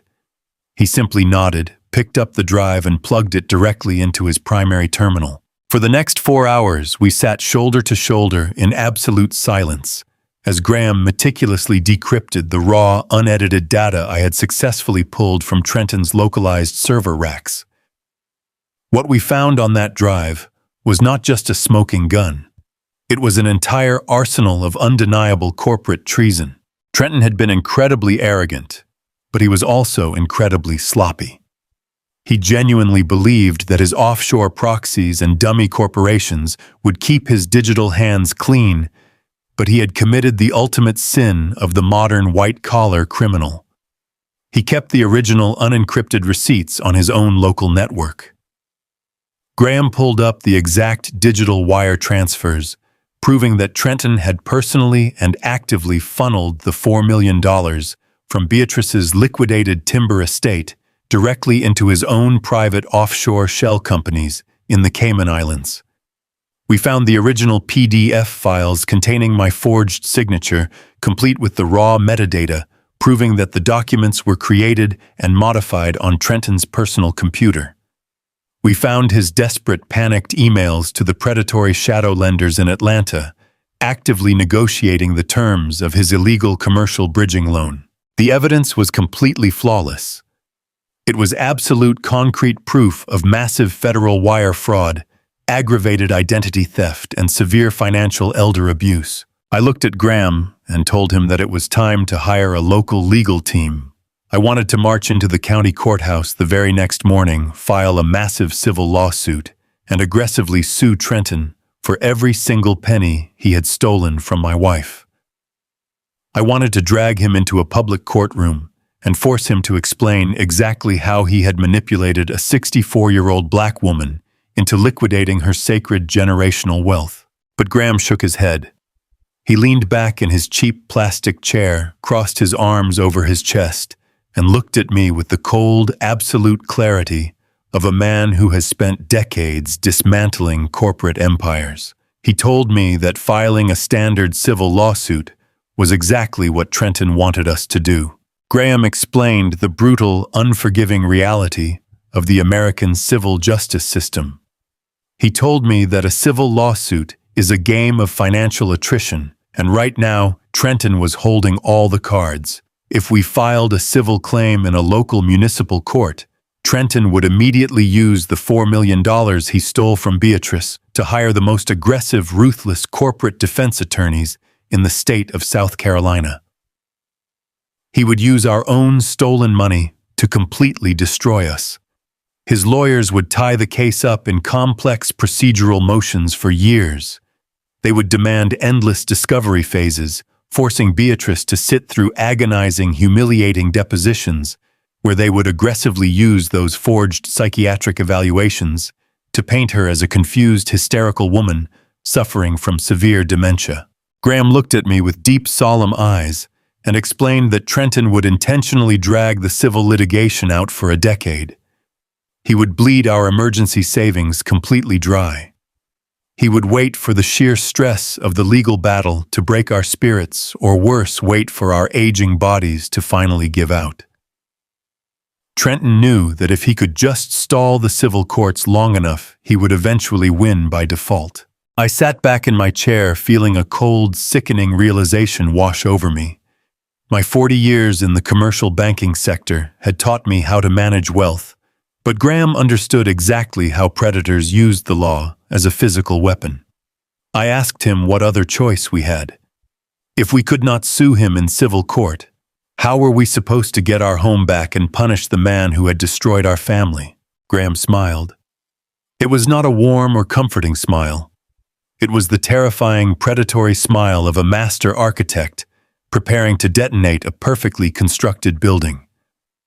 He told me that we were not going to play Trenton's game.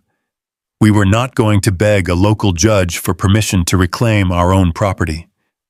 We were going to bypass the municipal civil courts entirely and plant a nuclear legal tripwire right under his arrogant feet. We were going to hand the entire fraudulent empire directly over to the federal government. For the next 48 hours, Graham and I did not leave that industrial motel room. We ordered cheap takeout food and drank countless cups of black coffee, turning that small space into an absolute fortress of retaliation. We worked together to build a completely devastating, inescapable federal report.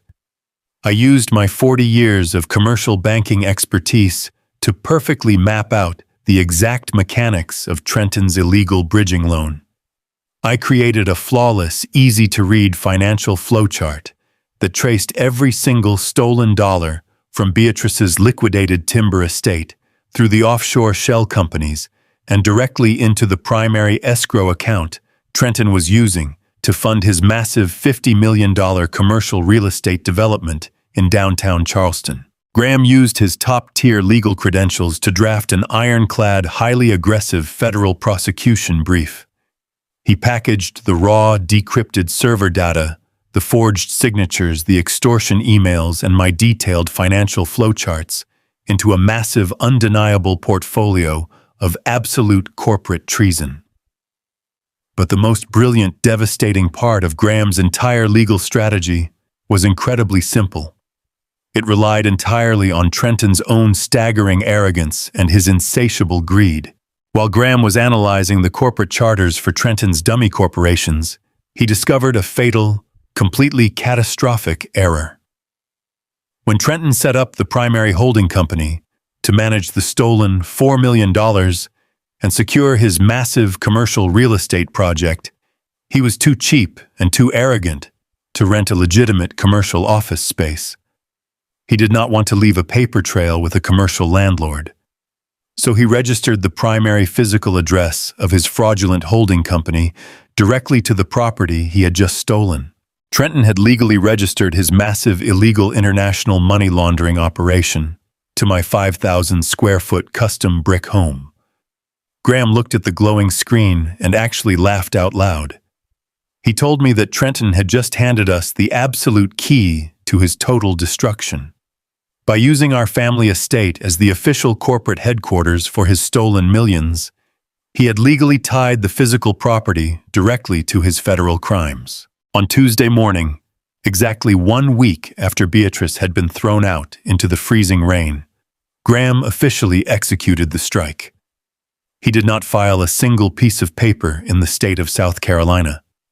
Instead, he opened a highly secured, encrypted digital portal and submitted our massive, fully documented evidence package directly to the top-tier investigative divisions of the Federal Bureau of Investigation and the Securities and Exchange Commission in Washington, D.C.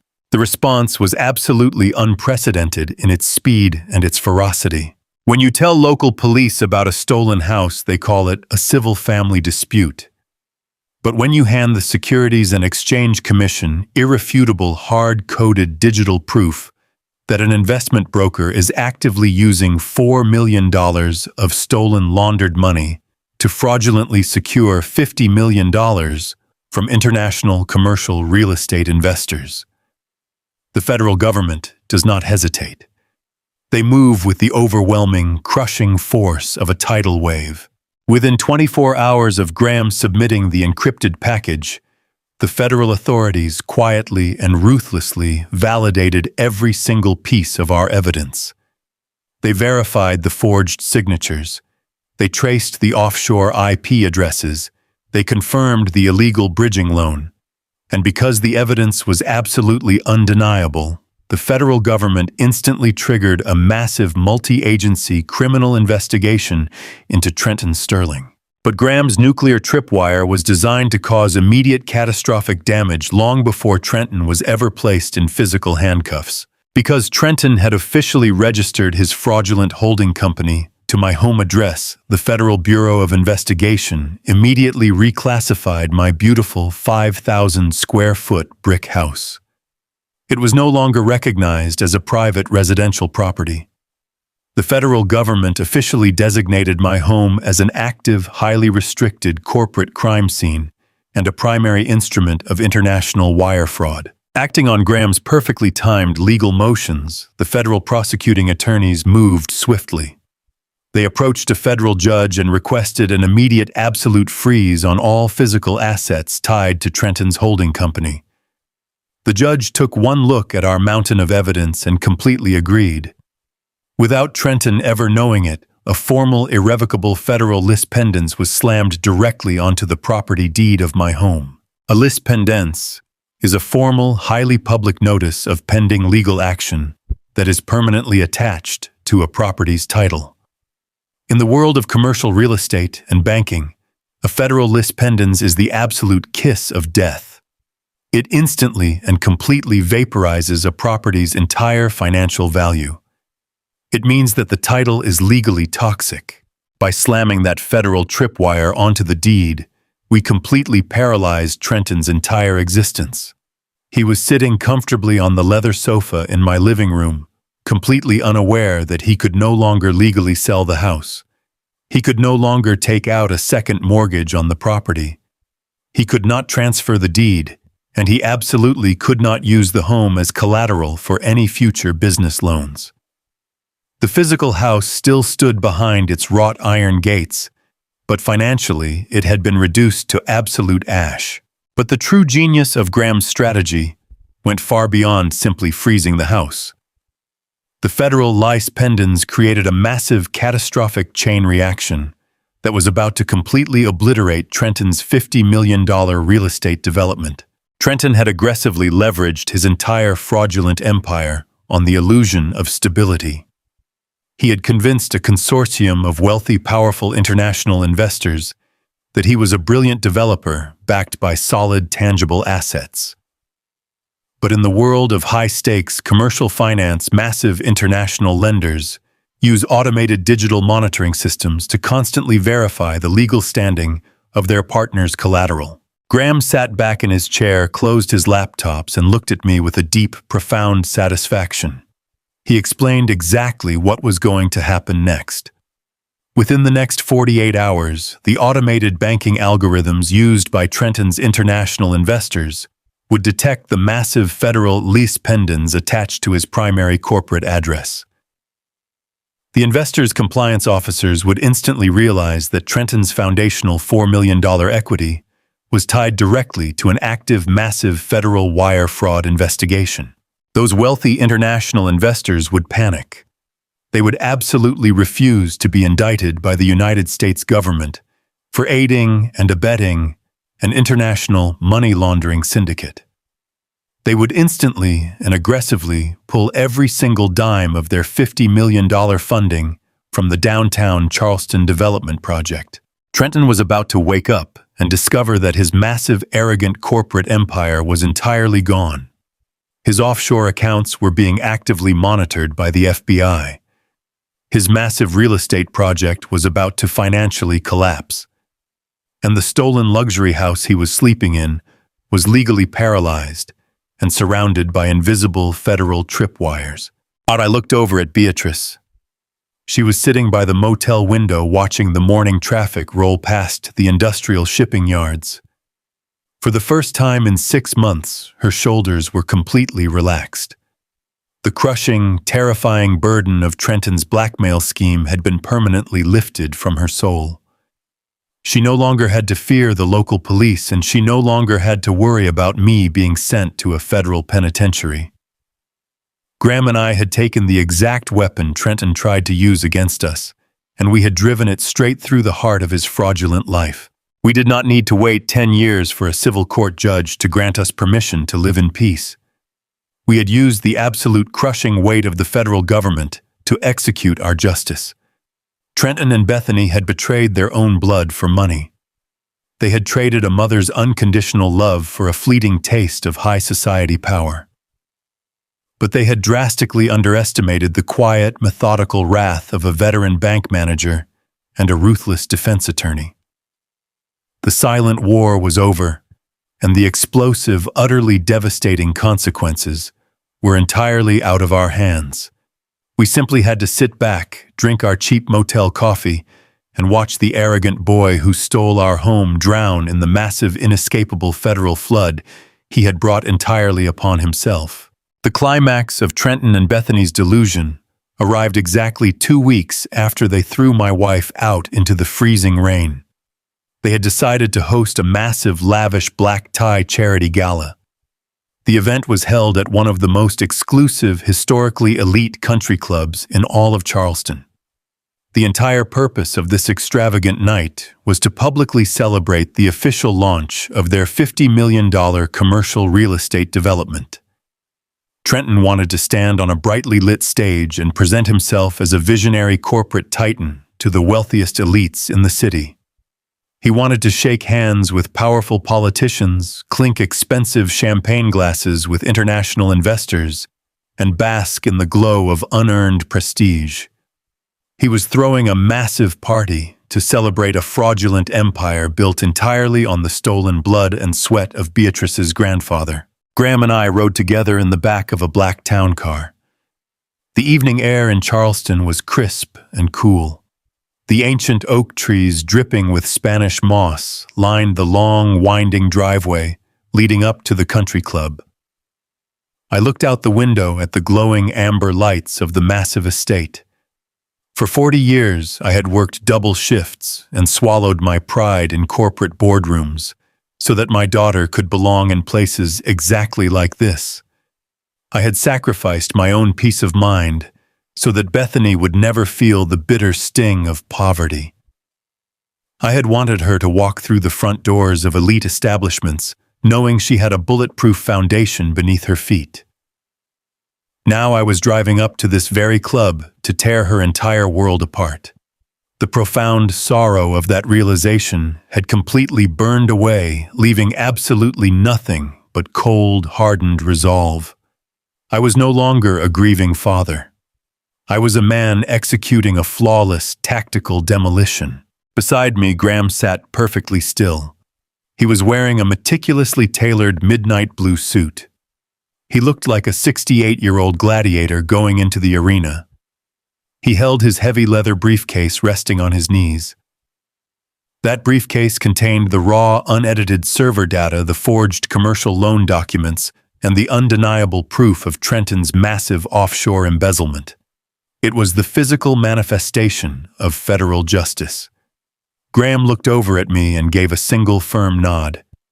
The time for hiding in cheap industrial motels was completely over. We were stepping out of the shadows and walking directly into the blinding spotlight of Trenton's grandest illusion.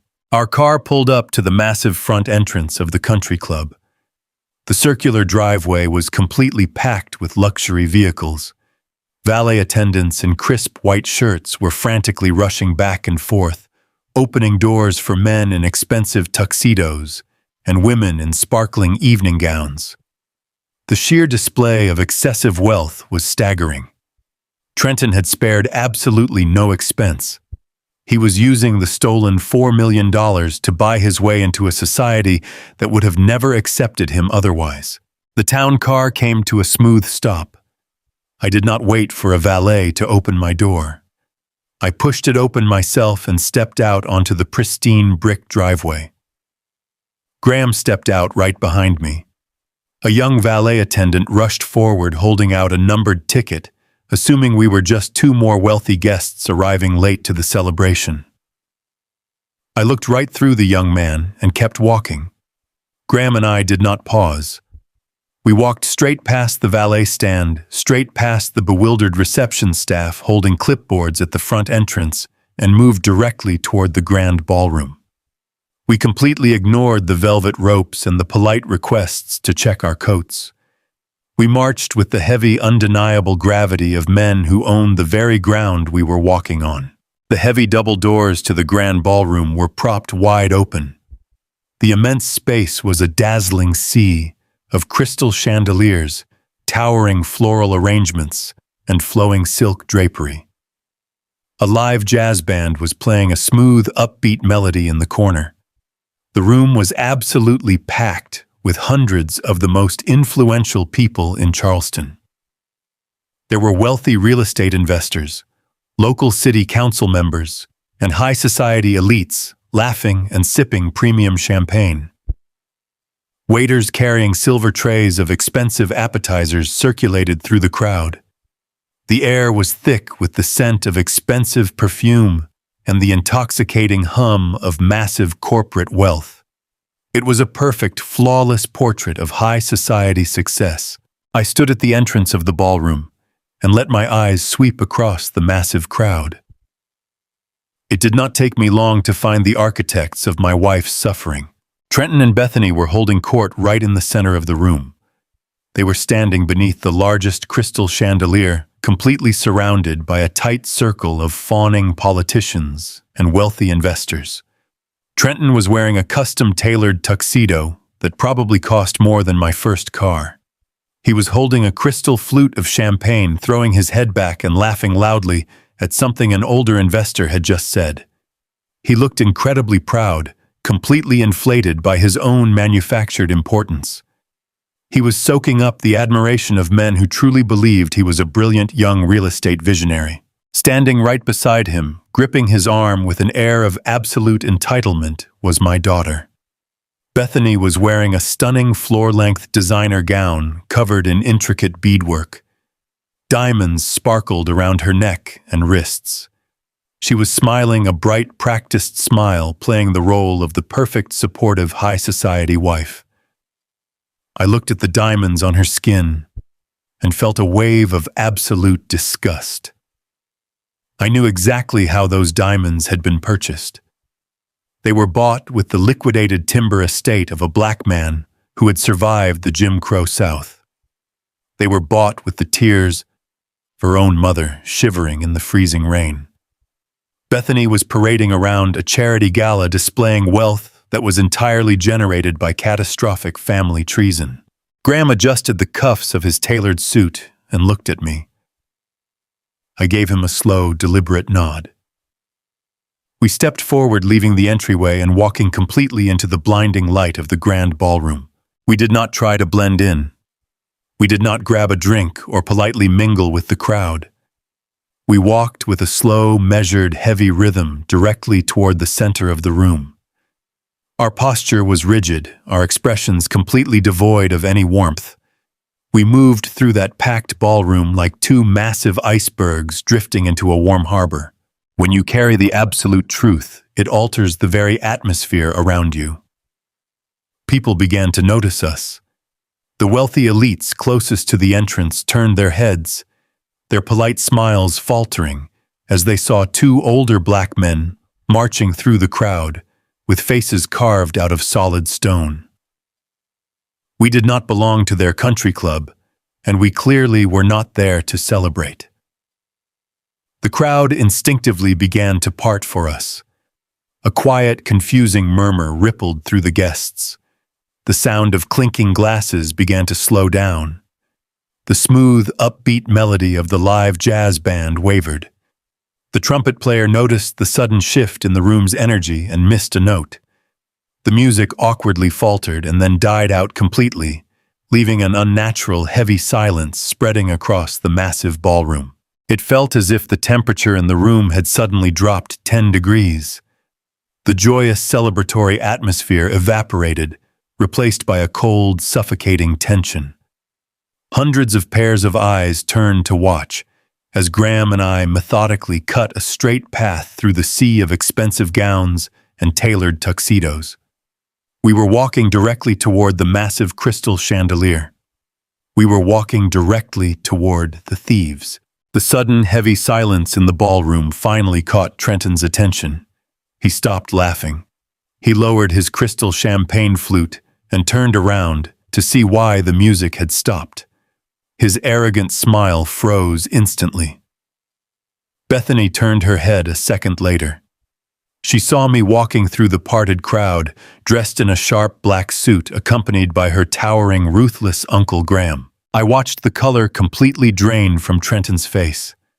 The slick, fast-talking broker who had stood on my front porch and threatened to have me arrested for trespassing and suddenly looked like a terrified child. His eyes darted nervously to the wealthy international investors standing right next to him. He knew exactly what our presence meant. He knew that the obsolete old bank manager he thought he had buried had just walked straight into the very heart of his $50 million kingdom. The glass of champagne in his hand shook visibly, sloshing expensive liquor onto his pristine tuxedo. But Bethany did not freeze. My daughter had spent the last 6 months living inside a massive, comfortable delusion. She had convinced herself that she was an untouchable queen of high society. She had convinced herself that her parents were weak, obsolete obstacles that had been successfully removed from her path. Seeing me walk into her lavish gala did not trigger any remorse in her heart. It triggered a sudden, explosive surge of pure, entitled rage. She firmly believed that this was her kingdom. She believed that she controlled the narrative. Her face flushed bright red, completely ruining her flawless, aristocratic composure. She let go of Trenton's arm and stepped aggressively away from the circle of confused politicians and wealthy investors. She marched directly toward us, her expensive heels clicking loudly against the polished hardwood floor. She was gearing up to cause a massive, humiliating public scene. She intended to treat me exactly how she had treated her mother. She intended to put me in my place and have me forcefully thrown out of the country club. Bethany closed the distance between us, stopping just a few feet away. She planted her hands on her hips, her eyes blazing with absolute fury. She opened her mouth, inhaling deeply, preparing to loudly demand that the country club security team physically remove the 2 aggressive trespassers who were ruining her perfect night. She never got the chance to speak a single word. Graham did not wait for her to start screaming. He stepped smoothly in front of me, placing his massive frame directly between me and my treacherous daughter. He did not raise his voice. He did not shout over the murmuring crowd. He spoke in a tone that was incredibly low, perfectly modulated, and absolutely lethal. It was a voice designed to completely paralyze a hostile witness on a federal stand. Graham leaned down slightly, locking his dark, unforgiving eyes onto Bethany's furious face. He told her that he highly advised her to keep her mouth completely shut. He spoke with the chilling, mechanical precision of an executioner reading a final sentence. He explicitly warned her that every single syllable she spoke in this ballroom would be carefully documented. He told her that the men standing in this crowd were not just her wealthy friends. He informed her that the international real estate investors standing right behind her were currently being monitored as active federal witnesses in a massive international money laundering investigation. Graham did not blink. He told Bethany that if she demanded security, or if she caused a public disturbance, she would be actively demonstrating hostile behavior while currently under investigation for the embezzlement of $4 million in stolen corporate funds. He coldly advised her to remain absolutely silent to avoid further self-incrimination in front of the federal authorities who were already dismantling her entire fraudulent life. I watched my daughter's face transform. The fiery, arrogant rage in her eyes instantly shattered. It was replaced by a sudden, hollow, suffocating terror. She stared up at her Uncle Graham, her mouth slightly open, completely unable to comprehend the massive, crushing reality of his words. She looked past Graham and made direct eye contact with me. I did not offer her a single ounce of parental comfort. I did not look at her with sorrow or pity. I looked at her with the cold, absolute detachment of a master banker observing a completely bankrupt asset. Graham's warning had landed like a physical blow. The silence in the ballroom was absolute. The wealthy elites, the powerful politicians, and the international investors had heard enough to realize that this was not a simple family dispute. The words federal witnesses and money laundering hung heavily in the crisp, expensive air. The perfectly constructed illusion of Trenton and Bethany's $50 million empire was already beginning to fracture, and the true devastating collapse had only just begun. Trenton finally managed to swallow the sudden massive lump of terror forming in his throat. He tried desperately to rebuild his shattered corporate facade in front of his wealthy guests. He puffed out his chest inside his custom-tailored tuxedo and stepped aggressively in front of Bethany. He plastered a fake, condescending smile on his face and tried to address the murmuring crowd. He loudly proclaimed that there had simply been a massive, unfortunate misunderstanding. He called me a confused, elderly relative who was suffering from an acute mental breakdown. He gestured wildly to the country club security staff hovering near the edges of the grand ballroom to come and escort me away from his perfect night. He actually had the sheer staggering audacity to reach out and try to place his manicured hand on my shoulder. He wanted to play the role of the benevolent, wealthy executive handling a tragic family embarrassment with grace. I did not even blink.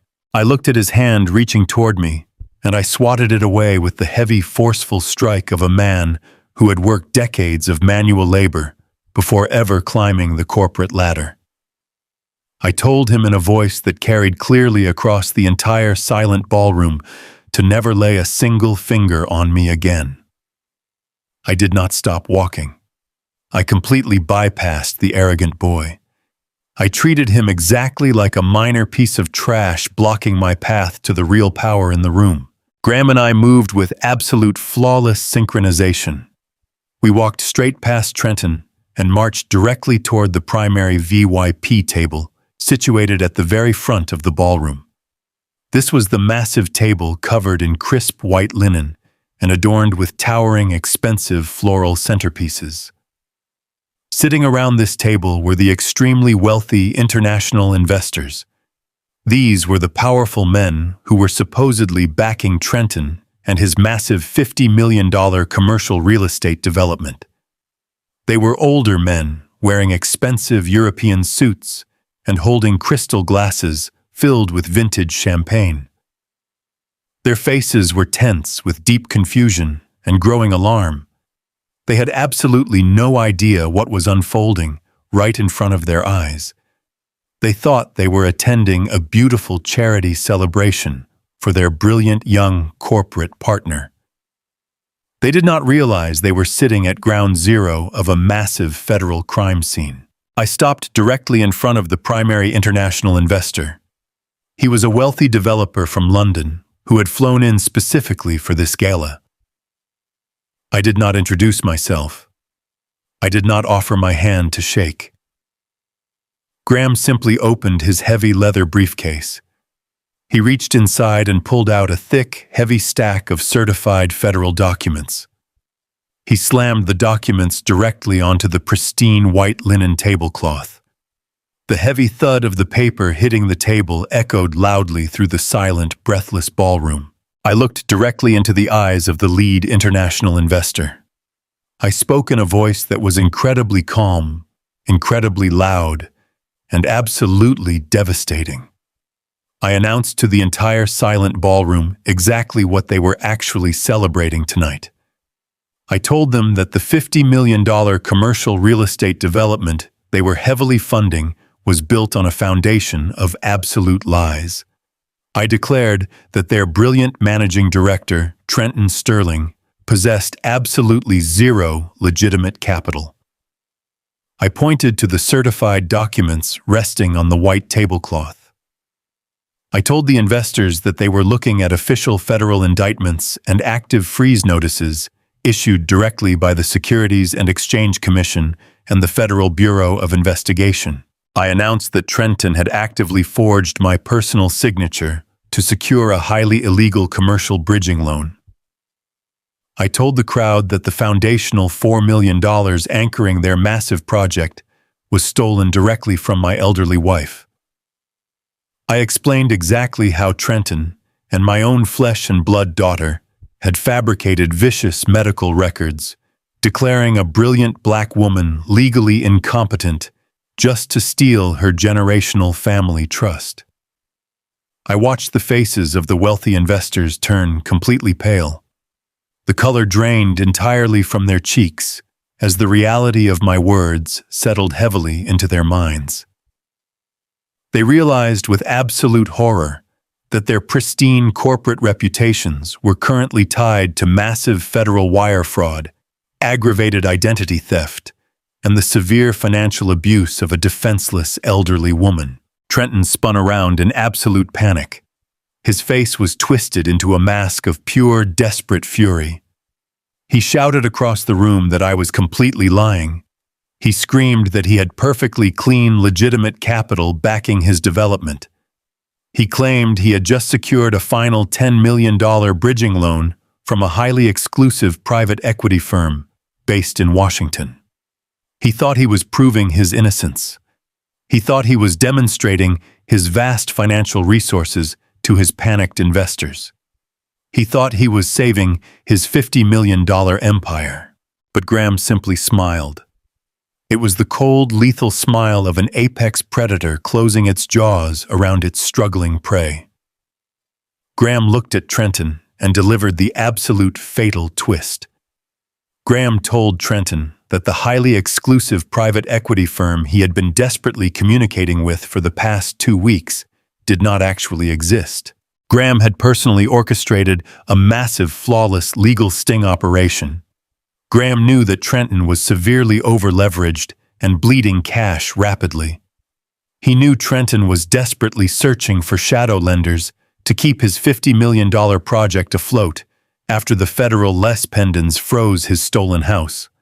So Graham used his top-tier government connections to establish a completely fake corporate front. Trenton had unknowingly reached out to Graham's dummy corporation, begging for a final desperate loan.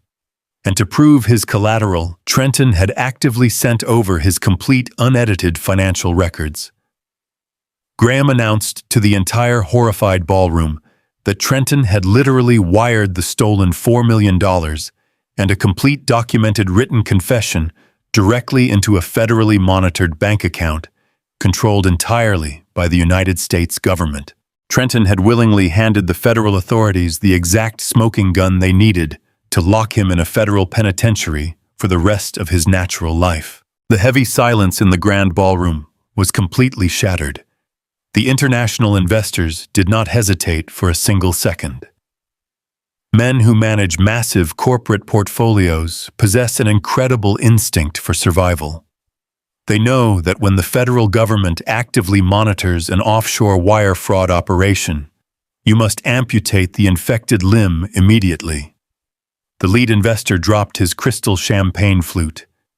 It shattered against the polished hardwood floor, spilling expensive liquor everywhere. He stood up, kicked his chair back, and immediately grabbed his overcoat. The other investors followed his lead with frantic, desperate speed. They began shouting at their legal aides to draft immediate withdrawal notices. They were terrified of being indicted for aiding and abetting an international money laundering syndicate. The wealthy politicians and the high society elites began rushing toward the exit doors. They abandoned their half-eaten expensive appetizers and their premium drinks. They scrambled aggressively to escape the sinking ship before the federal authorities could photograph them standing next to a known corporate felon. The grand charity gala instantly transformed into a chaotic stampede of panicked wealthy cowards fleeing the absolute destruction of Trenton's fragile empire. I slowly turned around to look at the boy who had stolen my home. Trenton was no longer the arrogant, triumphant executive who had smirked at me from the safety of my own front porch. His entire fraudulent reality had just been completely vaporized in less than 5 minutes. His wealthy friends had abandoned him. His international partners had fled in absolute terror. His offshore bank accounts were completely frozen by federal agents. The sheer crushing weight of his inevitable federal prison sentence finally broke his fragile spine. Trenton's knees violently buckled. He collapsed directly onto the expensive marble floor in the center of the emptying ballroom. The custom-tailored tuxedo he was so incredibly proud of crumpled awkwardly around his shaking frame. He dropped his face into his hands and began to weep loudly. He crawled across the floor toward me, sobbing like a pathetic, frightened child. He reached out and grabbed the polished leather of my work boots. He begged me for mercy. He begged me to call off the federal agents. He pleaded with me to negotiate a private, quiet family settlement. He offered to give me my house back immediately. He promised to spend the rest of his miserable life repaying the $4 million he stole from Beatrice. Before I could even respond to his pathetic weeping, another loud voice echoed through the chaotic room. It was Bethany. My own daughter saw her lavish high society lifestyle burning to absolute ash right in front of her eyes. She realized that the federal government was about to seize her designer wardrobe, her leased sports cars, and her stolen mansion. The terrifying reality of federal prison completely shattered her false loyalty to her husband. She did exactly what greedy, entitled parasites always do when the ship begins to sink. She aggressively turned on him to save herself. Bethany let out a piercing, dramatic scream. She reached down and violently grabbed Trenton by the collar of his expensive shirt. She shouted at the top of her lungs for everyone to hear that she had absolutely no idea what her husband was doing. She screamed that Trenton had lied to her and that he had manipulated her into signing those forged medical documents against her own mother. She aggressively stripped the massive diamond ring off her finger and threw it directly at Trenton's weeping face. She stood in her expensive cashmere and desperately tried to initiate an immediate verbal divorce right there on the ballroom floor, hoping she could throw the man she married completely under the bus. I looked down at the two of them. I looked at the weeping boy grabbing my boots and the screaming daughter who had traded her soul for a diamond ring. I felt absolutely zero pity. I felt absolutely zero sorrow. I looked Trenton dead in the eyes, and I spoke with the cold, unforgiving authority of a man who builds things to last. I told him that a rotten foundation cannot be saved by a tearful apology. I looked at my daughter and told her that the federal prosecutors would be absolutely thrilled to hear her desperate, pathetic lies during her official deposition. And right on cue, the heavy double doors of the grand ballroom swung open for the final time. The country club valet staff stepped back in absolute terror. A highly coordinated team of federal agents wearing dark windbreakers with thick yellow letters printed across the back marched straight into the country club. They bypassed the fleeing guests and walked with heavy, authoritative purpose directly toward the center of the room. They completely ignored Bethany's loud, dramatic screaming. They pulled out heavy steel handcuffs and reached down to grab the broken architect of this entire nightmare. They pulled Trenton violently off the marble floor, securing his wrists behind his back, to face the absolute justice he had earned. The ruthless corporate war was officially over, and the predators who thought they could destroy my family were finally being dragged into the cold, harsh light of reality. The aftermath of a massive corporate demolition is not loud. It is incredibly quiet and absolutely final. Once the federal agents placed Trenton in heavy steel handcuffs and dragged him out of the brilliantly lit country club ballroom, the illusion he had built completely shattered into a million irreparable pieces. There was no grand dramatic trial that stretched on for months. When the federal government possesses hard-coded digital proof of massive wire fraud, aggravated identity theft, and the severe financial abuse of a vulnerable elderly woman, they do not offer generous plea deals. They bring the full crushing weight of the justice system down on your neck. I sat in the front row of the federal courthouse in downtown Charleston, with my beautiful wife Beatrice holding my hand. We watched Trenton stand before a highly respected federal judge. The arrogant, slick-talking investment broker who used to sit at my dining table and mock my traditional banking career was entirely gone. He was stripped of his custom-tailored suits and his expensive imported cologne. He stood there trembling in a standard-issue khaki prison jumpsuit, looking incredibly small and overwhelmingly terrified. The federal prosecutors meticulously laid out every single detail of his crimes. They played the raw audio of his extortion threats. They displayed the forged medical documents he used to declare my brilliantly sharp wife legally incompetent. They traced every single stolen dollar from her grandfather's sacred timber estate right into his illegal offshore shell companies. The judge looked down from the bench with absolute disgust. He did not show a single ounce of mercy. He sentenced Trenton to a mandatory minimum in a maximum security federal penitentiary. He ensured that Trenton would spend the absolute best years of his natural life, locked behind heavy steel bars, completely stripped of his freedom, his arrogance, and his name. I watched the bailiff place their hands on his shoulders to lead him away. Trenton looked back at me, one last time, tears streaming down his pale, panicked face. I did not blink. I did not smile. I simply looked right through him exactly as I would look at a bad debt that had finally been wiped clean from a corporate ledger. My daughter Bethany did not escape the devastating consequences of her absolute betrayal. When the federal agents raided their luxury lifestyle, they seized everything. The leased sports cars, the designer wardrobes, the expensive jewelry, and the offshore bank accounts were entirely confiscated by the government.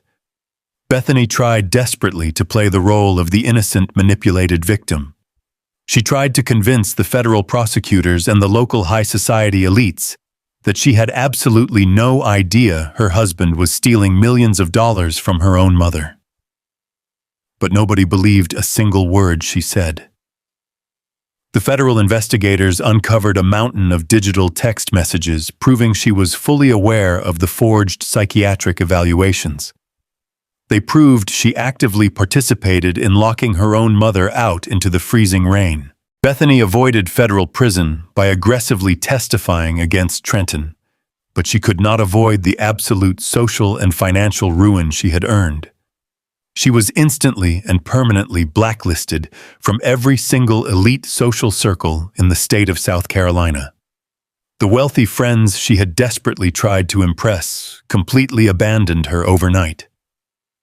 She was left entirely penniless, stripped of her fake prestige, and forced to face the harsh, unforgiving reality of the real world.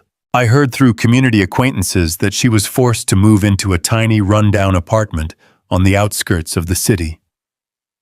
The girl I had worked 80-hour weeks to put through an elite private university without a single dollar of student debt is now working a minimum-wage retail job.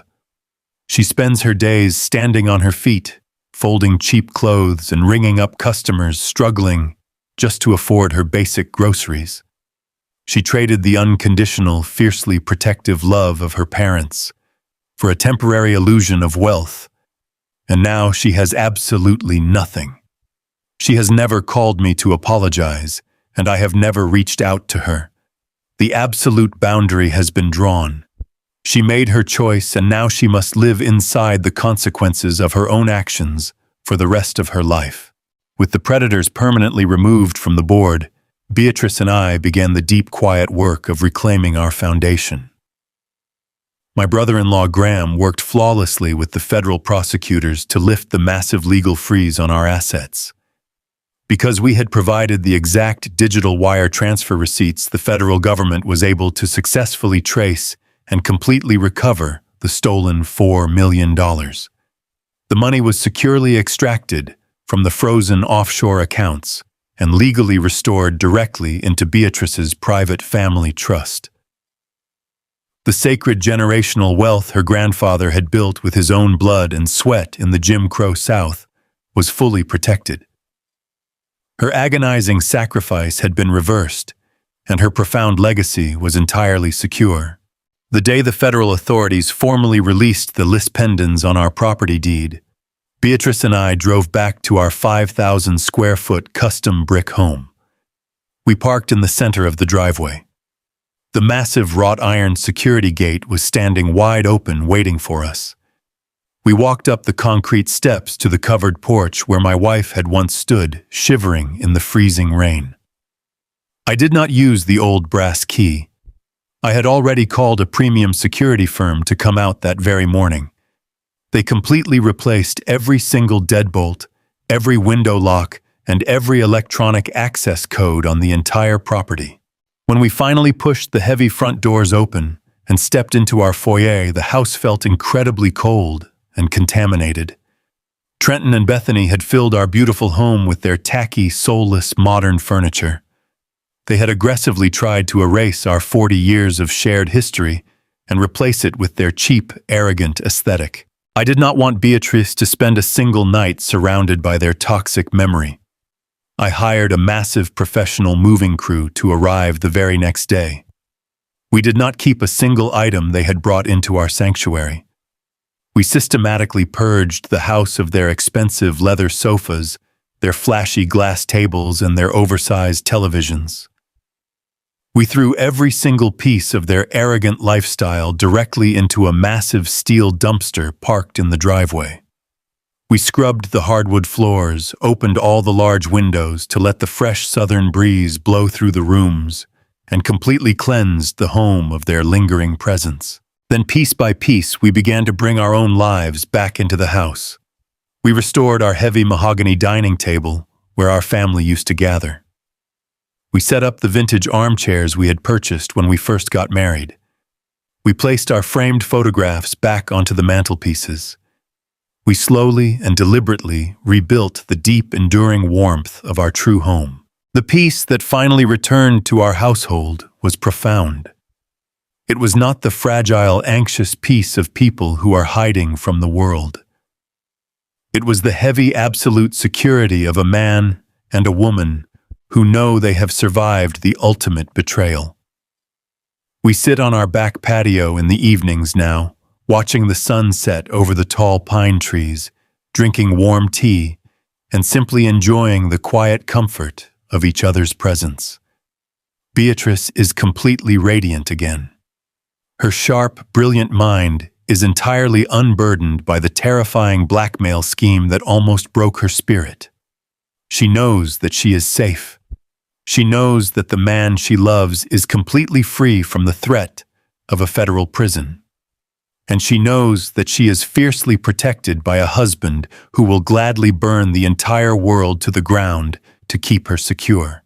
I am 66 years old now, and as I sit in my quiet study looking back on this incredible nightmare, I find myself reflecting on the very hard, unapologetic truths of life and family.